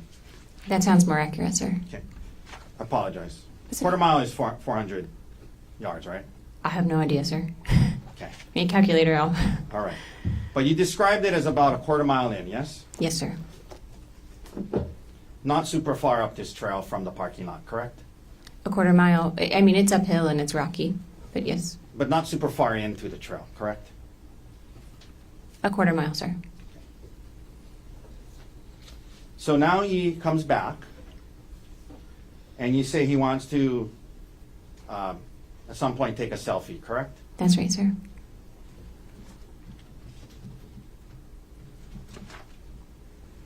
And you don't want to take a selfie where he wants you to take a selfie, correct?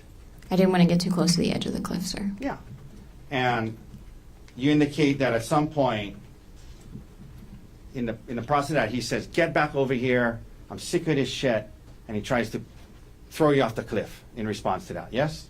That was after the selfie, but shortly thereafter, yes. Okay.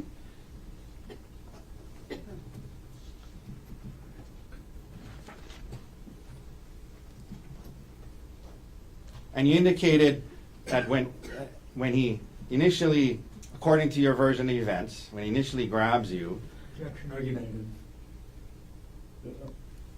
Ask the question. according to your version of events, when he grabs you, he says, "Get back over here." And your first thought was that he was kidding because he really wanted a selfie, right? It was just very shocking. So yes, my initial reaction was, he must be kidding, yes. But isn't it true you told the detective, "My first instinct was that he was kidding and he really wanted a selfie"? Yes, sir. And then you throw yourself on the ground, correct? We're like wrestling. So he grabs me. I realize he's not kidding because he's forcefully moving me towards the edge. We wrestle and I throw myself on the ground. Yes, sir. Okay. And when you did that, you were about 10 feet away from the cliff, correct? Something like that, yes, sir. And that's what you told the detective, you're 10 feet away from the cliff, yes? I think I said I was about 10 feet away from the cliff, sir.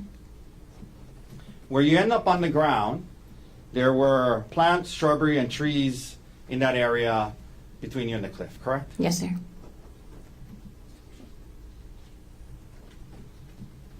You mentioned now that there's kind of a scuffle or fight going on where you're, I think you said you bit him, you're grabbing his testicles, and there's a scuffle going on, correct?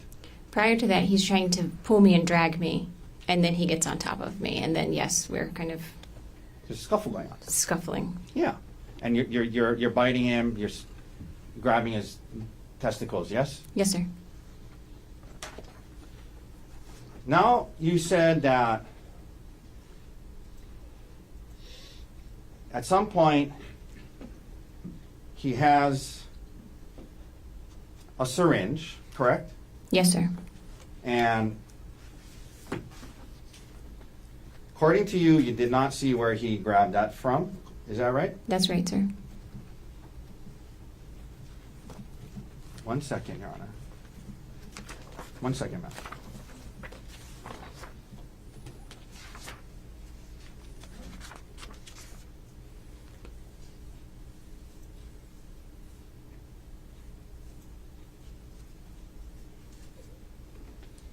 And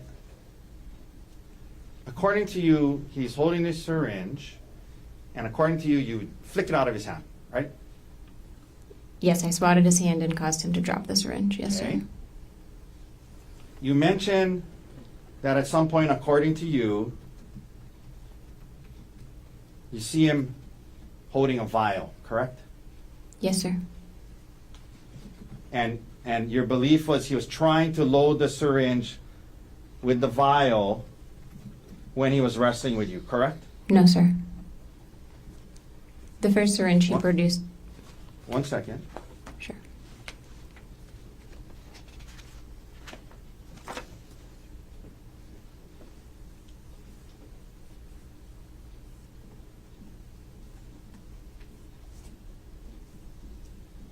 Okay. So you knocked the first syringe. He's getting the second syringe. But you think the vial is because he wants to load the syringe, right? That's right, sir. Right. According to you, this is happening while you're on top. He's on top of you.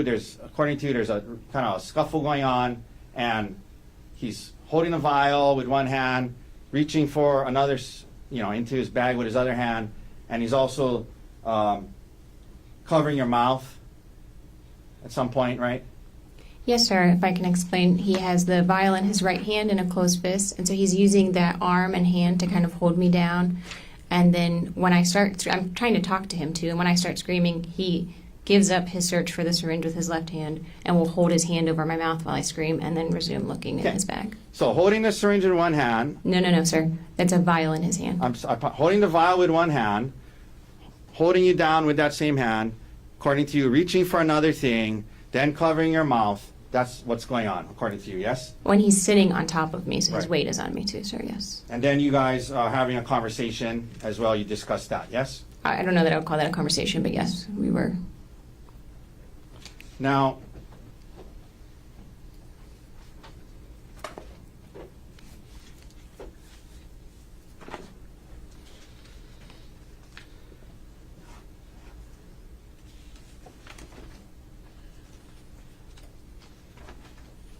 at some point you mentioned he picks up a rock, correct?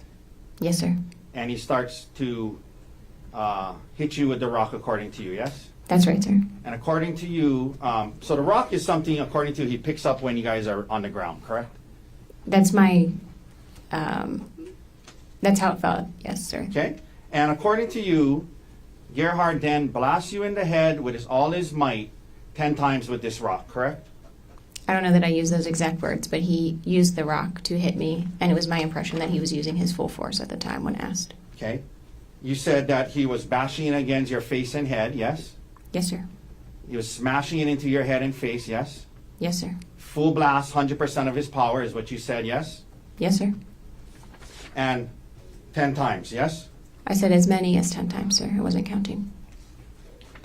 Well, you told that to the detective, you told that to the grand jury, correct? Yes, sir. Under oath, right? Yes.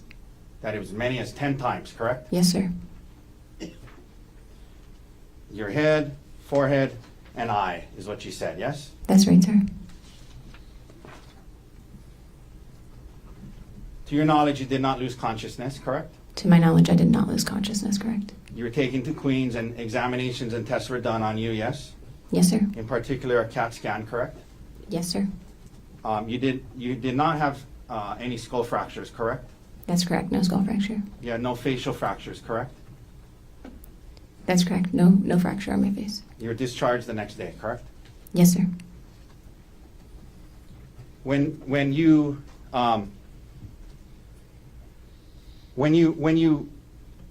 started to head towards where the witnesses were, Gerhardt didn't come after you, correct? That's correct, sir. And they help you down the mountain, and towards the bottom, you actually stand up and walk for the bottom part to get to the wall with their assistance, right? I didn't really walk there. I was holding on to both. I was more carried than walking. But yes, I was Well- upright. Okay, you were more carried than walking. Is that your testimony? Yes, sir. But you were standing on your 2 feet walking, correct? I was upright. Okay. You were standing on your 2 feet and moving, correct? Downwards, right? With their support. Sure. You were coherent and able to answer questions when the first officer got there, yes?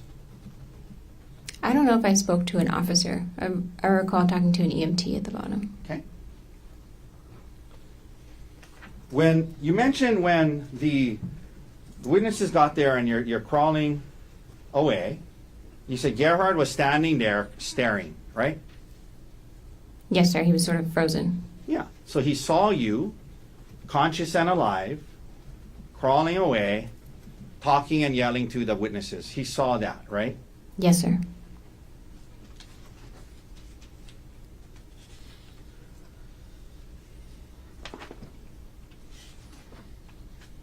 Okay. You go back to Maui. 3 days later, you say that this work bag of his gets turned into the police, correct? The evidence specialist picked it up on that Friday. Okay. And you said today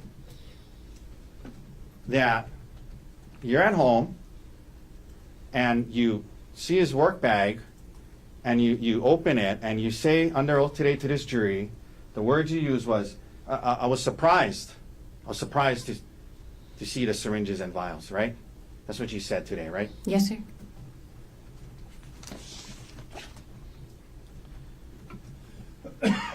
You were aware that work bag was something he kept with him at home and would take to and from the hospital every day. You were aware of that before this incident, correct? Yes, sir. Okay. And in fact, you were aware that he would bring syringes and vial, lidocaine and other stuff and have it at home in case of emergencies, right? Yes, sir. Okay. You knew that before you discovered this work bag, correct? Yes, sir.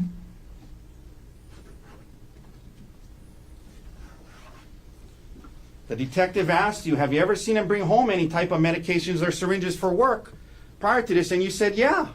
You told the detective you knew about it, right?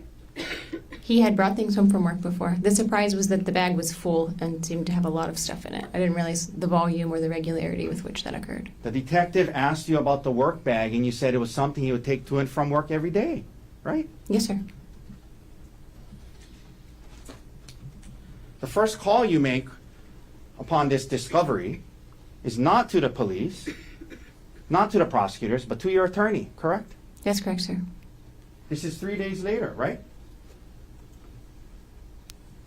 The 27th of March, 2025, correct? That's correct, on a Thursday. By then you had an attorney, yes? Yes, sir.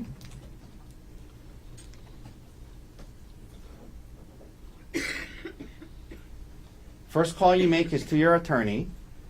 He says, we're going to introduce this into the case, and he calls the police, correct? I'm not sure. He says it's relevant. We need to have the police come get it. It's probably relevant.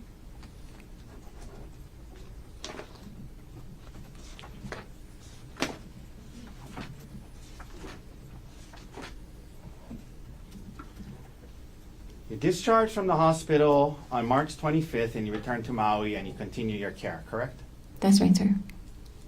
And we mentioned by the March 27th, you had an attorney, yes? Yes, sir. On March 31st, you go to see your primary care doctor on Maui, Dr. Joanna Yun, correct? Or Yun, correct? That sounds right. The date I'm not certain of, but thereabouts, for sure. She was your primary care doctor, yes? Yes, for You had a sure. doctor-patient relationship with her from before this incident, correct? Yes, sir. She examines you, discusses your symptoms, and during that visit, correct? Yes, sir. She comes up with a, well, could you actually access your, that was with Kaiser, correct? Yes, sir. Could you access your Kaiser records at that time online? I'm sure I could. Yes, sir. She comes up with a diagnosis list for the visit. And then the next day on April 1st, you email her and you ask her, hey, doctor, do you mind adding traumatic brain injury to your diagnosis list? Objection, rule of completeness.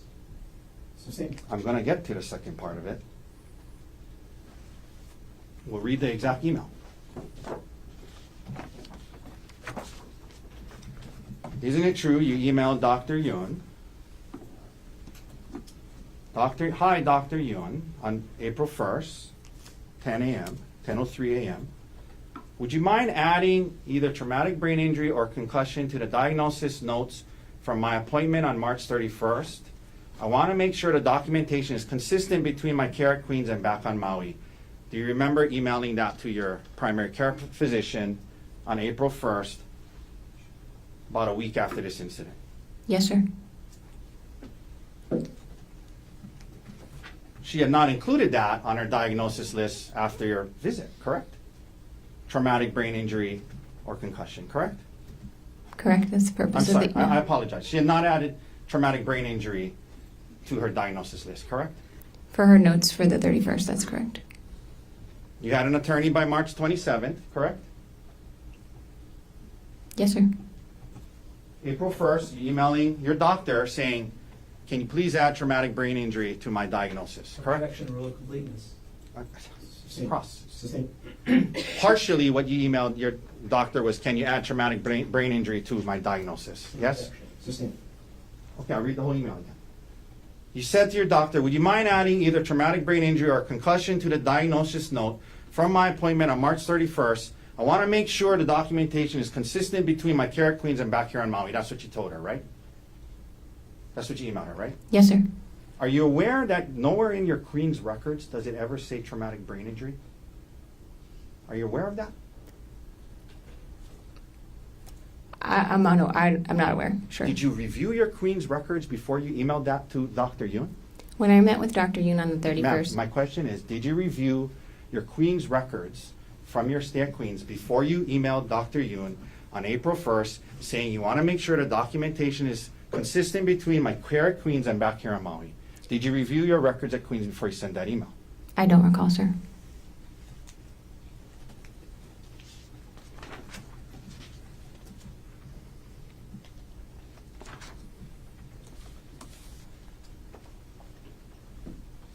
Ma'am, following the incident, prior to the incident, you and Gerhardt had joint bank accounts together, correct?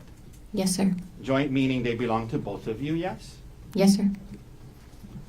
For example, you had a joint saving account with Gerhardt with Capital One, yes? Yes, sir.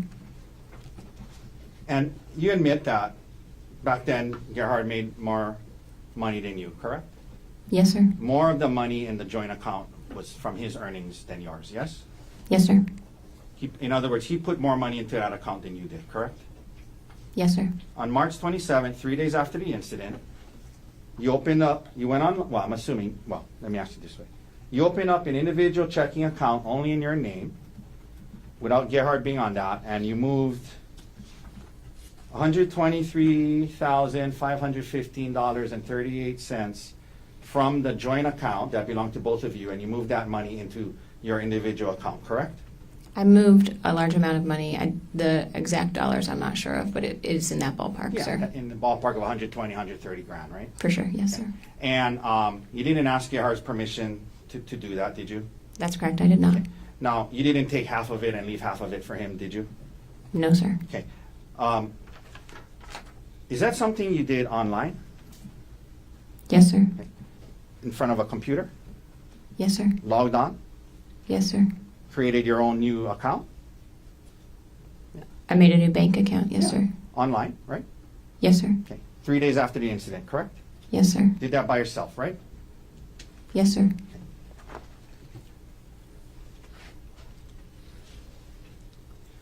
On March 27th, when you did move that money, you had not yet filed for divorce, is that right? That's correct. You were planning to do so, correct? Yes, sir. And you were aware, weren't you, when you did this, move the money, that once you filed for divorce, there would be a automatic restraining order that prevented you from moving money like that. I was not aware of that at this time. So you moved the money without his permission before filing for divorce, and you talked to your attorney about that as well, correct? I talked to my attorney about whether or not I was allowed to move money from a joint bank account. Okay. Yes, sir. Now, and he told you you can so long as you don't file for divorce yet, right? He did not say that, sir. Later on, when you were asked about this, you indicated to the prosecutors that you did it because, in part, there was a need to pay back your parents $85,000 from a loan that they had given you and Gerhardt, correct?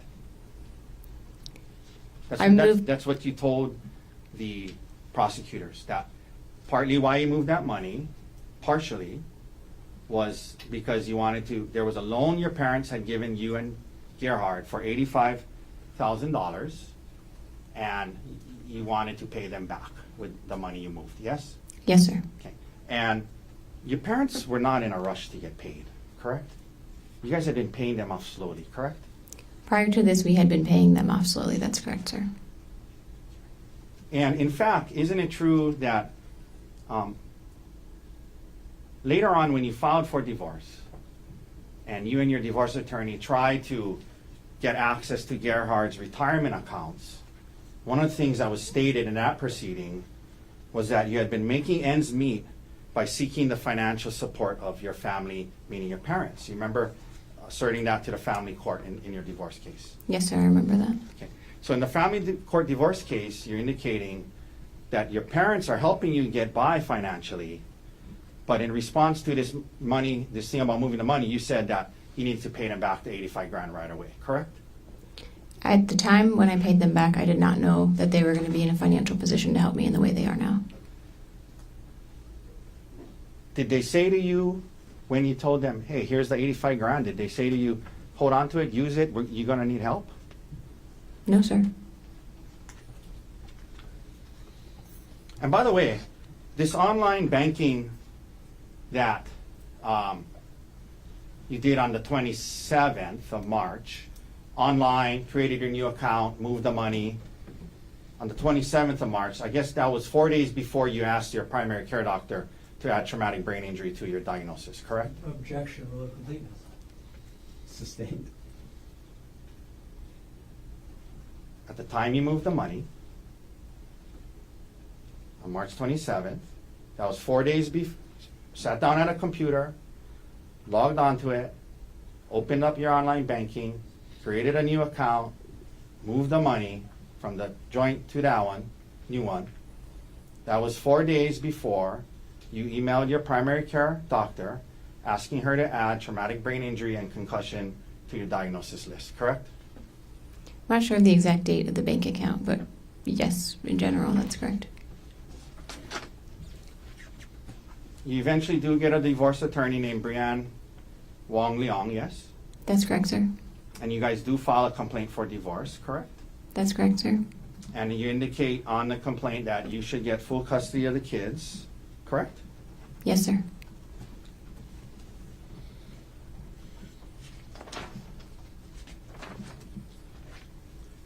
Emil, his son, your stepson, continues to live with you to this day, yes? That's correct, sir. While the case was pending,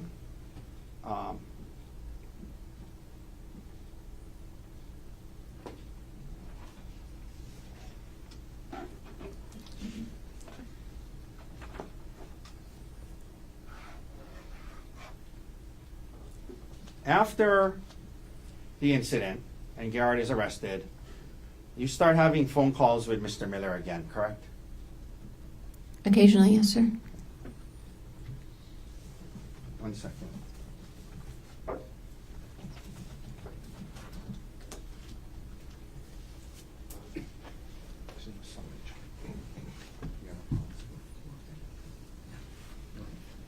Your Honor, at this time, we'd like to admit D-184. It's a summary chart from the phone records of Ms. Konig in this case, D-184.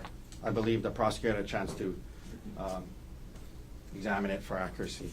Mr. Warner, with respect to the proffer. No objection. It has been marked for identification as Exhibit D-184 is received into evidence. May I approach? Yes. I'm approaching you with what's called D-184. I'll represent to you that from your phone records in this case, a summary chart was made that summarizes what was in your phone records. And if you could please turn to what is the third page.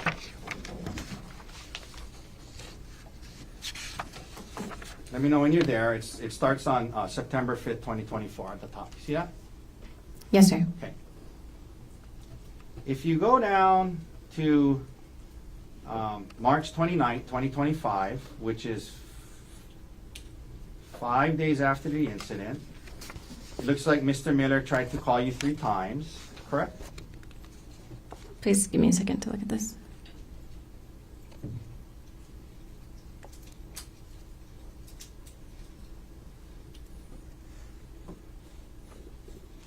Some of them don't look different. I'm not sure what the Oh, I columns are. apologize. You know what? You might be right. He attempts to. It's repetitive, but he tries to call you on the March 29th, 2025. Yes. That's correct. March and 29th. then, yes. At 23:51, it looks like the two of you have a 13-minute phone call. Yes. At least according to the phone records, right? Just a second, please. Number. If you go to the left-hand marking, number 620. Yes, sir. And that was with his personal cell phone, correct? I'm not sure which numbers, but how it's marked, that's how it seems. And then again on April 22nd, there's another call that's 31 minutes, 36 seconds long on 8/14, correct? Yes, sir. Okay, and then there's other calls, but that's all the ones I'm gonna talk about right now. You can hand that back to me. Thank you, sir.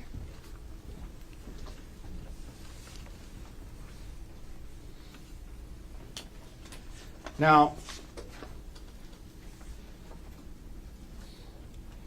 Ms. Konig, in the divorce case, you and your attorney are raising the allegations of attempted murder in this case to get the upper hand in that case, correct? The Let criminal me case. rephrase. Thank you. Do you recall, last week, the day this trial started, you signed off on a document that was submitted to family court called a motion to set. Do you remember that? Yes, sir. I remember signing the And- motion to set. And in that motion, well, you signed it and adopted it as true. Remember that? Yes, sir.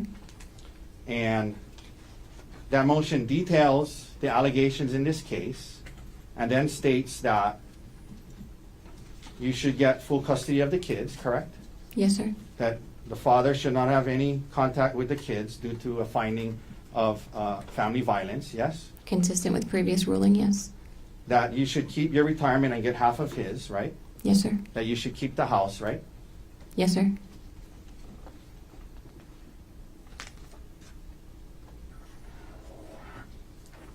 Okay. Good afternoon, Ms. Konig. I know it's been a long morning. I only have two quick follow-ups that I forgot to ask you about earlier.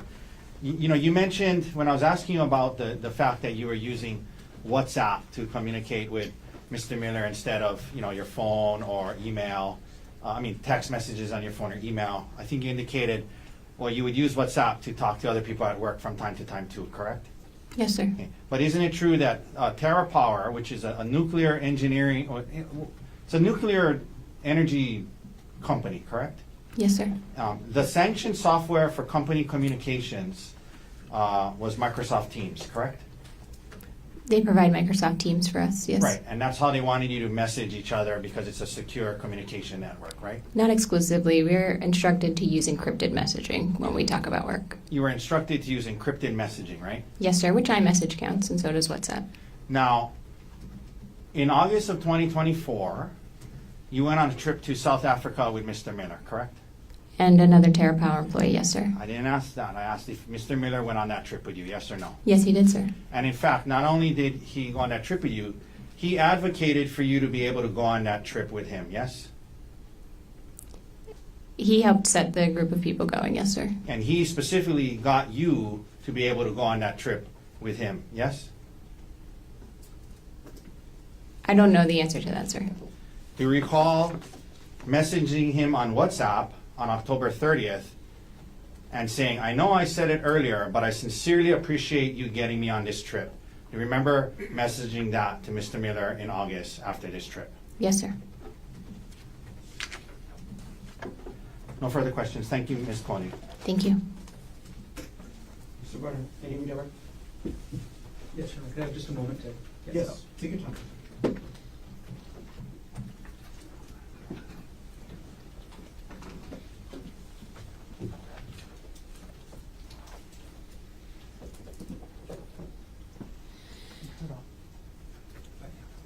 It's off.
Okay. Good afternoon, Ariel. Hi, Joe. Thanks for giving me a moment. Sure. Okay. You were asked earlier this morning about what you told to the detective about whether this was an affair or not. Why did you describe what happened to the detective in the way you did? When everything happened, Gerhardt and I talked in couples therapy and discussed whether or not this was, quote unquote, an emotional affair. And we determined that it felt like an affair to Gerhardt, an emotional affair to Gerhardt. And so that's how we treated it in couples counseling. But in the traditional sense of an affair, aka, sex or something like that, I would not say it was an affair. And that's why I answered that way to the detective. So was there anything physical? Nothing, no. The text on December 9th, 2024 that Mr. Otake asked you about, was that the first time the defendant confronted you? I'm sorry, can you remind me the text that you're referencing, Joel? I apologize. Oh, no problem. It was a text message that you were asked about this morning and essentially took responsibility for the, quote, secret affair. I understand. No, that was not the first time that we had talked about that, no. Okay, so was the first time the defendant confronted you in person or by text message? It was in person. Okay. And then, if you remember, approximately how much later did this text message come in?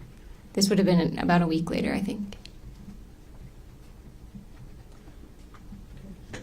Moving on a little bit, you were asked about a VPN service. Can you explain, one, what a VPN is, if you know? VPN is virtual private network. I'm not an IT specialist. Okay. How did you use the VPN that you were asked about in this case? I actually did not use a VPN. The only time I use a VPN is for work. The VPN that was sent to me was in reference to being able to watch locally syndicated football games. So I grew up in Pittsburgh, watched the Steelers, but it's hard to watch them in Maui. A VPN would allow you to change your location to get local networks. Got it. Okay.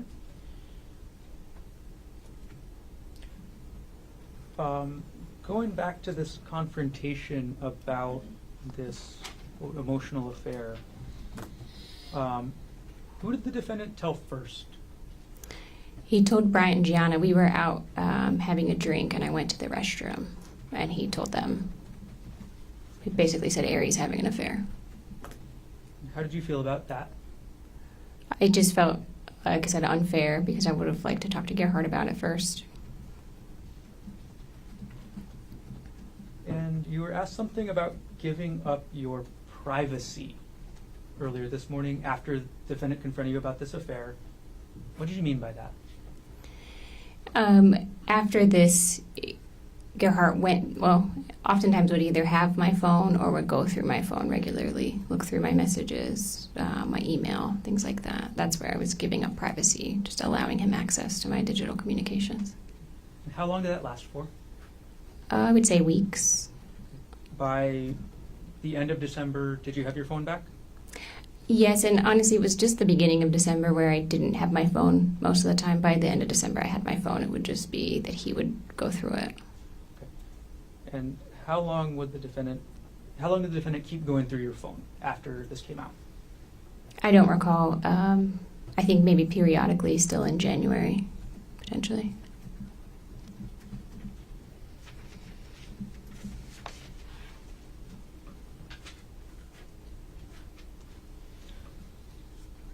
Ariel, you were also asked about a discussion you had with the defendant while on the Palipuka Trail I'm going to restart my question. Sure. You asked about a discussion you had with the defendant about the planning of the trip to Oahu for your birthday.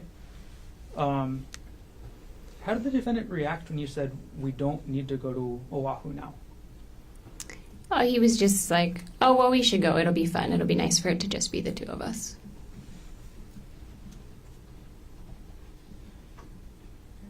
Just a couple more things to follow up on. You were asked this morning on cross-examination about, and you said something to the effect of wanting to keep the kids in the house. Could you explain that for us? Yes, just after everything happened, wanting to be able to provide the same life that they were having, right? You know, they already went through a traumatic situation. So just making sure that they could continue to live in that home for as long as possible. That's Okay. what I was referencing. And this is hypothetical with regards to the life insurance, right? I'm sorry, yes, this was the planning around life insurance and kind of the methodology that went into coming up with the life insurance amounts was making sure that should either of us not be earning money, we could still afford to keep the house that we have on Maui and keep our kids there. How important was it to you to keep your children at that house on Maui? Objection irrelevant, beyond the scope. Overruled. Very important. But, you know, that was the basis for us really working on our marriage and, you know, for a lot of the things, you know, trying to keep the kids stable.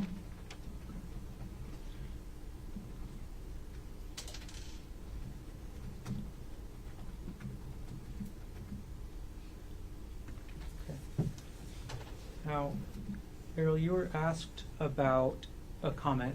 This time I'm asking the correct question. You were asked about a comment made on the trail where the defendant told you, "Oh, you're still here." And what was the context of that? Yeah. Whenever this is referencing when I decided not to continue on the hike and Gerhardt went up and continued to hike a little bit, when he went up the hike, there was never an implication or discussion that I would go back to the car. It was that I was going to wait for him there on the hike. So him saying, "Oh, you're still here," was maybe like thought I was going to maybe look around and explore a little bit from where I Objection, Your was. Honor, calls for speculation. It's what she was thinking. So overruled. It's what she's thinking, he was thinking. Is that speculation? Overruled. I'll keep us going forward as well. Okay, you were asked on cross-examination about the number of times that the defendant struck you with a rock. Do you know the exact number? No, sir.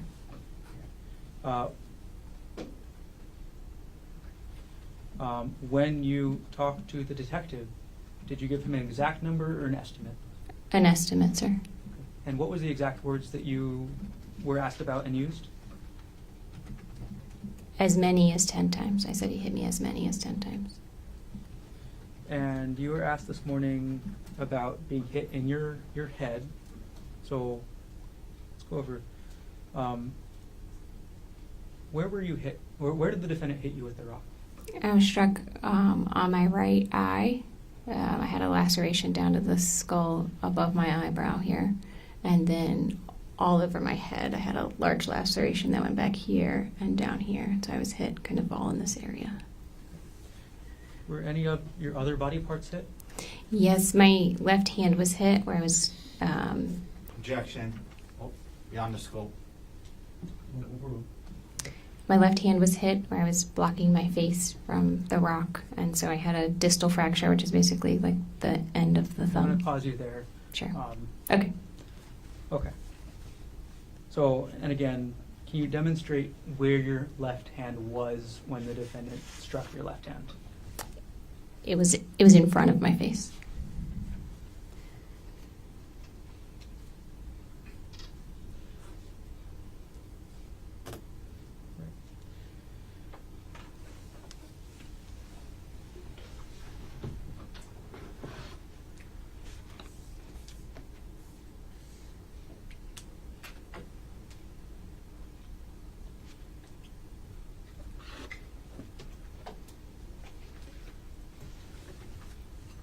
Ariel, I'm going to show defense counsel what will be marked as State's Exhibit number 88, previously provided.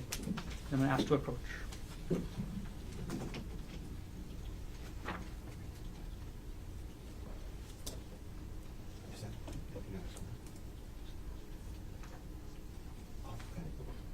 Okay. May I approach? Yes. Sorry, what number is that? State's 88.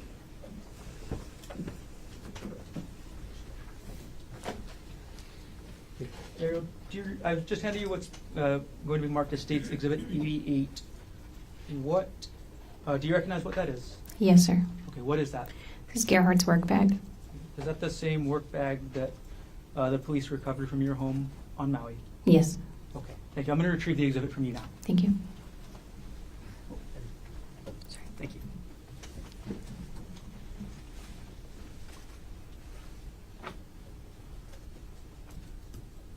My next section of questions has quite a few follow-ups, Ariel. The bank accounts. Okay, you were asked about withdrawing money from a bank account.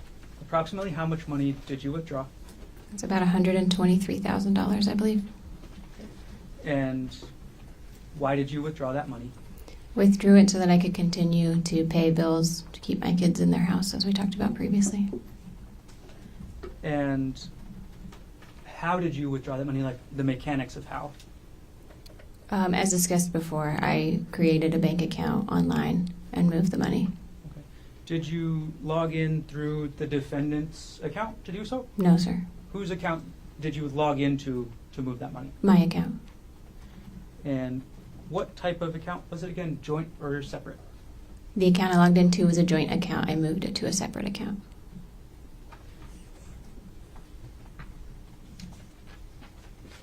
And what did you spend the money on? Spent the money on a mortgage. Should I talk through like approximate values? Yeah, why don't you give us an estimate of where that money went? Sure. Okay, so if you just take like some of the big hitter items, my mortgage is $8,000 a month. My HOA is just over $300 a month. I have a car payment that's just under $400 a month. I have a solar loan on the house that's about $800 a month. So that's $9,500 roughly. And then I pay about $4,000 a month in childcare for my youngest. So that's $13,500 a month. So in 10 months, that's $135,000. Okay. Now, you were asked about a loan that you paid back. Can you explain that? Yes, Gerhardt and I had previously taken a loan from my parents, a personal loan, to pay back costs associated with a home construction project we did in Pittsburgh. And so it was kind of a long-standing loan from them. And at the time, I wasn't sure what was going to happen financially, and I wanted to make sure that their retirement wasn't going to be impacted by this. Okay, when you say at the time. Right after the attack and everything. And did you settle any other debts?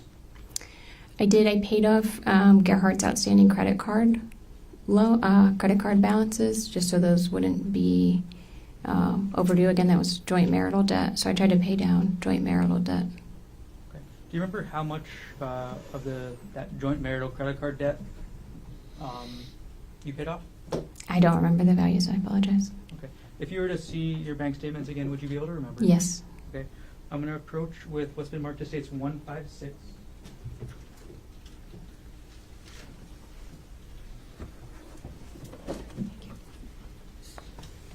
Okay, Ariel, could you take a look through States Exhibit 156 to refresh your memory on how much of the defendant's credit card debt you paid off?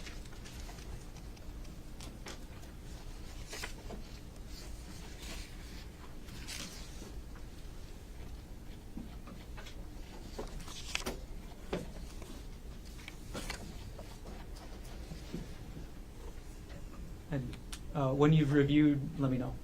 Sure.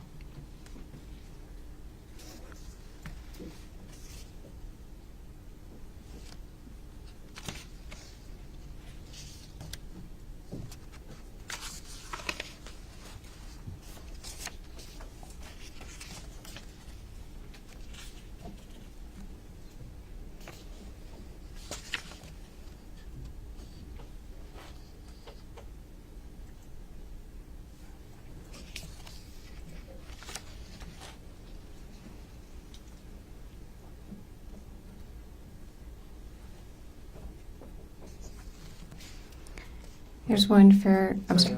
Have you reviewed the exhibit? Yes, Is I your have. memory refreshed? Yes. Okay, I'm going to come collect the exhibit from you, and I'll ask you the same question again. Okay. Okay, I'm collecting States Exhibit 156. Okay, Ariel, how much of the defendant's credit card debt did you pay off? There's approximately $5,000, and just for the sake of completeness, at least I think one of those credit cards I was an authorized user on, so I don't want us to mischaracterize it and say it was his. Okay, is that why you considered it joint marital? Yes. Got it. Okay. Last section of questions, the divorce, Ariel. You were asked about a motion to set trial for divorce. Is that right? Yes, sir. And you were asked about your request for full custody of the children. Yes. Why did you request full custody of the children? They're in my care now, and we had a hearing last year sometime, and a judge ruled that I should have sole temporary custody. The temporary. Sure. And on that motion, and you testified this morning, you actually reviewed the motion to set you were asked about? Yes, sir. Okay. In the section on page 11 of 28, or bait stamp 758, did that state, upon conclusion of the criminal trial against father, this matter may be readdressed when discussing physical custody of the children? Yes, sir. Okay, so do you intend to have physical custody of the children forever? I intend to work through the courts to determine that. And with regards to your request for the house and the retirement accounts, why did you request those? The house also comes with a mortgage against it, so I basically requested that I have kind of the current state of things in Maui. So it's a house with a mortgage and a solar loan. Again, to try to keep my children in a stable environment. That's the house that they're used to living in, and the school district that they're used to, and the neighborhood they're used to. And then the split of the retirement account was, again, based on discussions with my divorce attorney and what would be reasonable in lieu of any kind of child support. I'm sorry? I thought we were just getting to hearsay, but that's fine. Okay.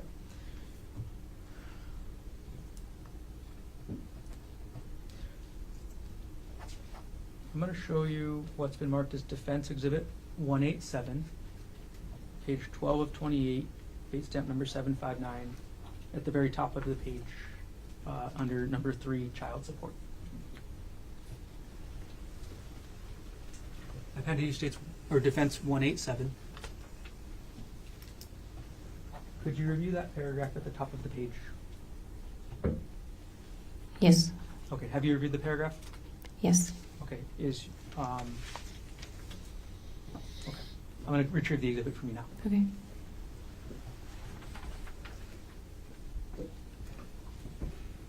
Ariel, why did you request the house and the defendant's part of the defendant's retirement accounts? Since he can't earn his previous income, he would be unable. It's unlikely that he'd be unable to pay child support that would keep their standard of living the way it was previously. Okay. Understood.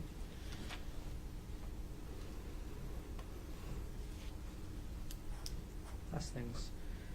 Several times this morning in your testimony, what happened up on the Palipuka Trail has been characterized as a scuffle. Is that a fair characterization? I consider scuffle to be like a back and forth, like a wrestling thing. So it depends on the context. I mean, I would call it an attack versus a scuffle. When you were fighting back on March 24, 2025, what were you fighting for? My life and the ability to see my kids again. Thank you. No further questions.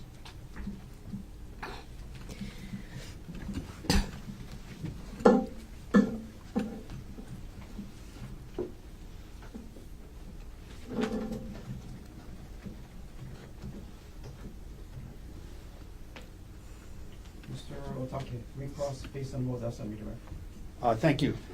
You were being asked about the motion in the divorce case and why you were seeking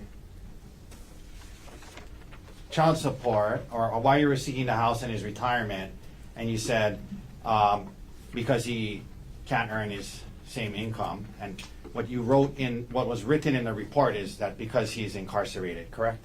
Yes, sir. Because of this case, because he's incarcerated and he can't earn his income, you guys in the divorce case are using that to say you should get the house and his retirement, yes?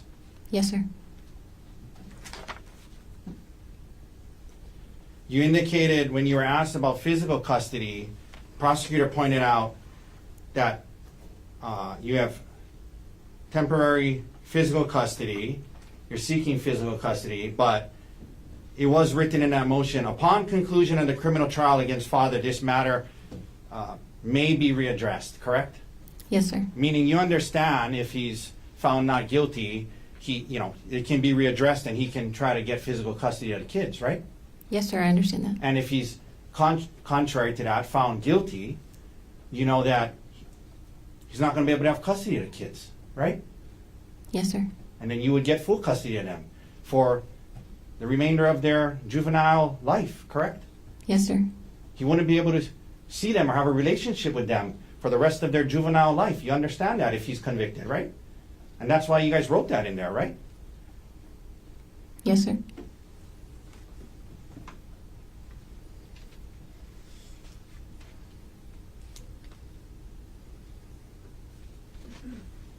Because of him being incarcerated.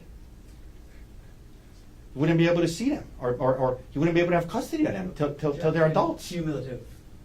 Sustained.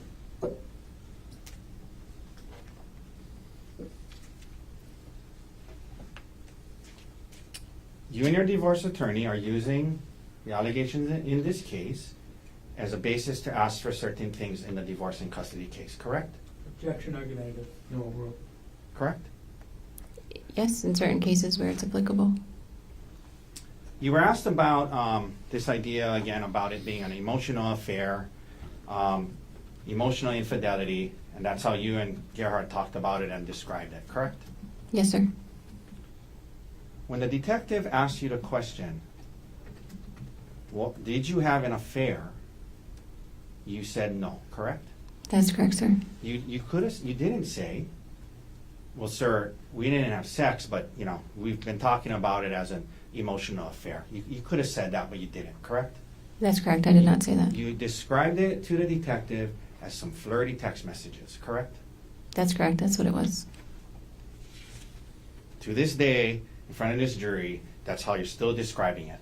Just some flirty text messages, correct? That's correct, sir. You were asked about Gerhardt wanting to have access to your phone in the weeks following the discovery of your flirty text messages, correct? Yes, sir. And I asked you this earlier, but you understood that the audiobooks you were listening to by these professionals discussed that, giving up privacy, giving access to your phone to help him start to try to trust you again. That's what the audiobook said, right? Yes, sir. When he left you on the trail, there was nothing stopping you from going back to the car, correct? You could have walked back to the car, the quarter-mile away, right? I wouldn't have done that. Well, I'm just saying, was there anything stopping you from doing that? Nothing was physically stopping me from doing that. The expectation with Gerhardt was not that I was going to leave That's him what there. I mean. You're right. There was nothing physically stopping me from going back to the car. You're right. And let's talk about what was in your expectation in your head and not others, okay? Because when he got back, whatever you think he meant, the words that he used were, oh, you're still here, right? Yes, sir.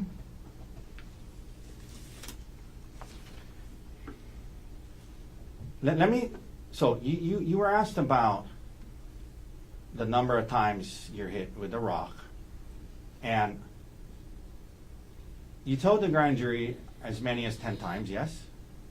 Yes, sir. You told the detective as many as 10 times, yes? Yes, sir. But today you're saying you don't know how many times you were hit, correct? I said as many as 10 times. I'm asking you to, that's what you said to the grand jury, and that's what you said to the detective.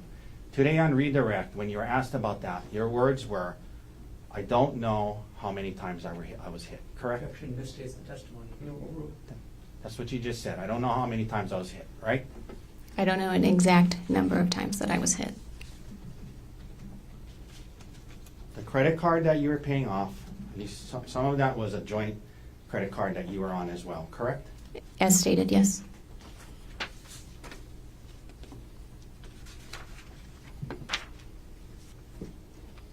Thank you, ma'am. No further questions. Thanks, sir. Any other questions? No, thank you. Ms. Konig, thank you very much for being here. You can sit down. Again, watch that first step. Thank you, Your Honor.